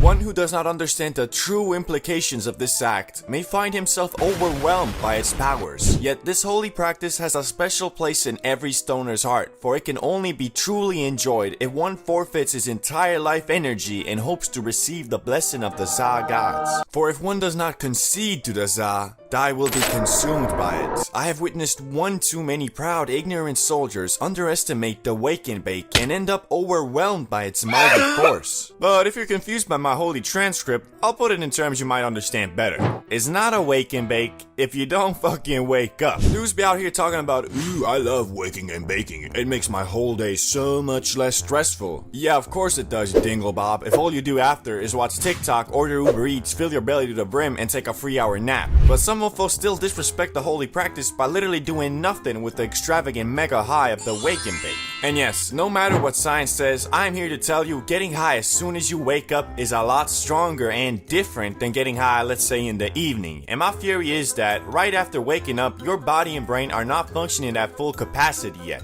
and are weak against foreign substance attacks like THC. So when you inhale that beautiful Mary Jane right after waking up, your body's defense systems are down, leading to more of the THC slipping through to your brain, therefore getting suited as fuck. And since the Za ain't nothing but an amplifier of your senses, feelings, and thoughts, since waking up is hard to begin with, cause I don't know about you, but I personally gotta recite every damn inspirational Rocky Balboa quote to muster up the strength to get up in the morning. If you're high, that shit is like 10 times harder. And that's proven by most of these mofos who claim they like waking and baking. Dudes get high and just stare at the wall and watch the day go by. Like, there really are levels to this shit. And since your boy waked and baked every single day for a whole summer, I have gone through all of them and am qualified to tell you it starts at level 1. The couch potato. This is the state you're probably gonna be in for the first couple times you get high right in the morning. And it ain't nothing to be ashamed of, because those first times are like a learning experience. Once the baking is planned, when you go to sleep, it'll have you all excited like, oh boy, can't wait to get high as soon as I wake up and go on an adventure. But when the time comes and you smoke that exotic, you soon realize that this shit's different. Not only are you baked out of your mind, you also feel like your eyelids have 10-pound weights on them. But even so, you will try your best to go on that high adventure you have been hyping up. But unfortunately, the most you can do is gather the strength to go to the kitchen and make a sandwich. Which after, you'll probably take that right back to your room, put on some Netflix or some, watch it for a couple minutes and realize, I'm not leaving this bed anytime soon, am I? And boom, you either fall asleep or lie in your bed watching Netflix like the potato you are for the whole high. But if you're like me and don't accept that as a successful and fun wake and bake, you'll do it again some other day, and this time you're better educated on the powers of the morning Za, which will lead you to level 2. I will persevere. This time, you know what to expect, and have mentally prepared for the tiredness and overall lack of motivation to do stuff by the wake and bake. So just like before, you decide to try the holy practice, but this time decide to brush your teeth and maybe take a shower before the bake. Just cause you know one of the hardest parts about getting up in the morning is the fact you can't just stand up and start your day. You gotta do your morning routine first. After all that, you're finally ready to hit your BONG. Anyway, now that you've completed the wake and bake and were smart enough to do a bit of your morning routine first, the 10-pound weights that were attached to your eyelids previously have now lightened up to about 4-pound weights. And although every fiber of your being is still telling you to go lie down, you fight through and attempt to start your day with something lightly productive, like going to the store or cleaning your room. And if you do end up going to the store like I did, well, I'm sorry to tell you, but it's a trap. Because you will most likely find yourself admiring every food item your eyeballs gaze upon, and we all know when the munchies hit, well, you either rise to the occasion or you have a bad trip. Hey, I'm sorry, I don't make the rules, I just follow them. So you go back home, do your best impression of Nicocado Avocado, and find yourself watching YouTube or Netflix on your wretched bed again. Good try, but not quite the wake and bake epic adventure you were hoping for. But this time, you swear on your mama. Well, better not do that, but anyway, you swear that next time you will have an awesome wake and bake, which will lead you to level 3. It's not about how hard you hit, it's about how hard you can get hit and keep moving forward. You've had enough of this BS. You're done folding to the power of the za and being that 1990s generic movie stoner who smokes grass, plays video games, and eats Doritos all day. So now, you do what you did previously, but instead of going to your local Wonderland 7-Eleven, you instead go to the gym or just do something productive that doesn't involve binge watching the new One Piece Netflix series. But this level is in reality quite subjective. It all depends on what your idea of a successful wake and bake is. For me, I'm happy with my wake and bake if after the high dissipates and reality starts to shape back in, I don't feel all hazy and sad from the fact that I did a wake and bake. This also means sometimes it's okay to hit that Mary Jane immediately after waking and just playing video games the entire time. If you plan a day like that ahead and enter the morning with no desire to do anything but lay on your couch and eat 50% off birthday cakes you got from the discount aisle at Walmart, then that's fine. One of my funnest and favorite high memories came from a wake and bake with Riz X, where immediately after waking, we spontaneously decided to get faded, and after that, we were a bit bored, so we decided to look at how much money we had in our bank balance, and well, things weren't looking too good, but we were able to scrape together $200 and went on Facebook Marketplace to search for fun items for the high mind. And oh boy, we sure did strike gold, because we found this guy selling an Xbox Series S with 2 controllers close to our area, so we pulled up, acquired the box, found a free trial for Xbox Game Pass, and played a bunch of split-screen games and ate McNuggets all goddamn day, which in my book has got to be a successful wake and bake, but it would have been an awful one if we hadn't planned ahead and occupied the day's schedule with only 2 things in mind: smoke grass and have fun. But one thing I will say about the holy practice known as the wake and bake is that it's best enjoyed as a special occasion, and that's because them shits absolutely demolish your tolerance, and I speak from experience. We went from a bag lasting 1 week to 1 day and 3 days of waking and baking. Like, I don't know exactly why, but that shit sure isn't sustainable financially nor productivity wise. It also has to do with the fact when you wake and bake, you usually smoke throughout the whole day, but when you smoke up after a long and productive day of grinding, you only do so once or twice before you get tired and go to bed, giving your body ample time to recover from the THC. Think about it like this: if you wake and bake and then smoke throughout the day, that ganja is constantly building up, so your body never really has time to digest that THC through your system. But if you smoke only every 24 hours or so, you're giving your body time to recover and remove the za from your brain, making it so you don't have to smoke a whole spliff just to feel a little bit high. But shit, I'm not a scientist, so all this stuff might be BS, but I don't know, it kinda makes sense, doesn't it? But anyway, if you're trying to get faded with me and other like-minded people, make sure you join the Discord and pull up to the smoke sesh that's happening this Sunday. Hope to see you there, broski. Peace! Mushrooms. They are famous for their mindset-changing properties, but to me, they have always just been a funny fungus that makes you see stuff. Until the day me and my brother decided to do something this bearded guy called the heroic dose. And well, I can now confidently say that Mario is one crazy-ass motherfucker.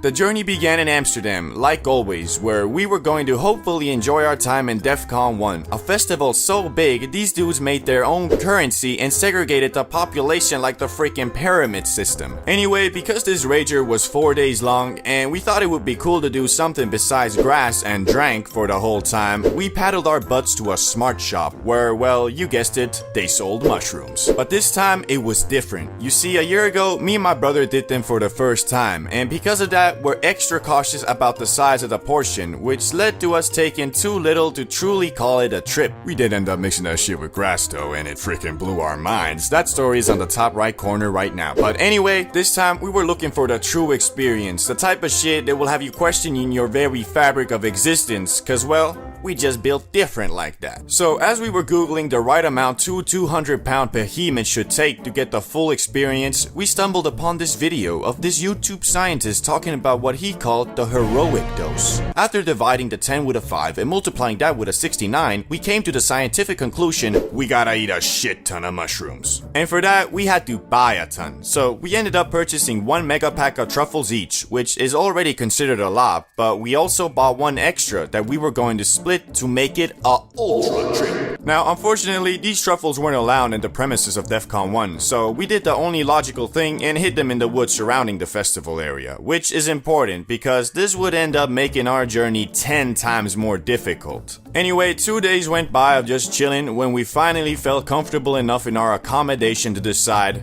let's go get those goddamn mushrooms. And with that, we started our 10-mile hike to secure them things. To be fair, it was our own stupidity that led us to walking 10 miles instead of 1 because, well, you know, we Gen Z at the end of the day and we don't know how to read no damn map. But regardless, we powered through with only our clothes, DEF CON wristband, and our trustworthy flip-flops. And thankfully, no one had stolen our hidden stash, so now like a pair of wild animals, we demolished those shrooms looking like Mike Tyson on Impulsive for the next 3 minutes. Once we got that done, we walked back to the festival with the intention of going back to our tent. But unfortunately, having walked 10 miles in flip-flops in the scorching sun, once we saw 2 hammocks under the shade of a tree, we folded like a Nintendo DS and laid down and waited for what was to come. And at about the 30-minute mark, I felt the first bit of kick, indicated by the prolonged interest in this random guy who walked past us with red shades and a Swiss flag worn like a cape. I sat on that hammock wondering, where is that guy going to? What's like his story? Is he a good guy or is he a bad guy? If he's a bad guy and he's about to do something villainous, I could have stopped him.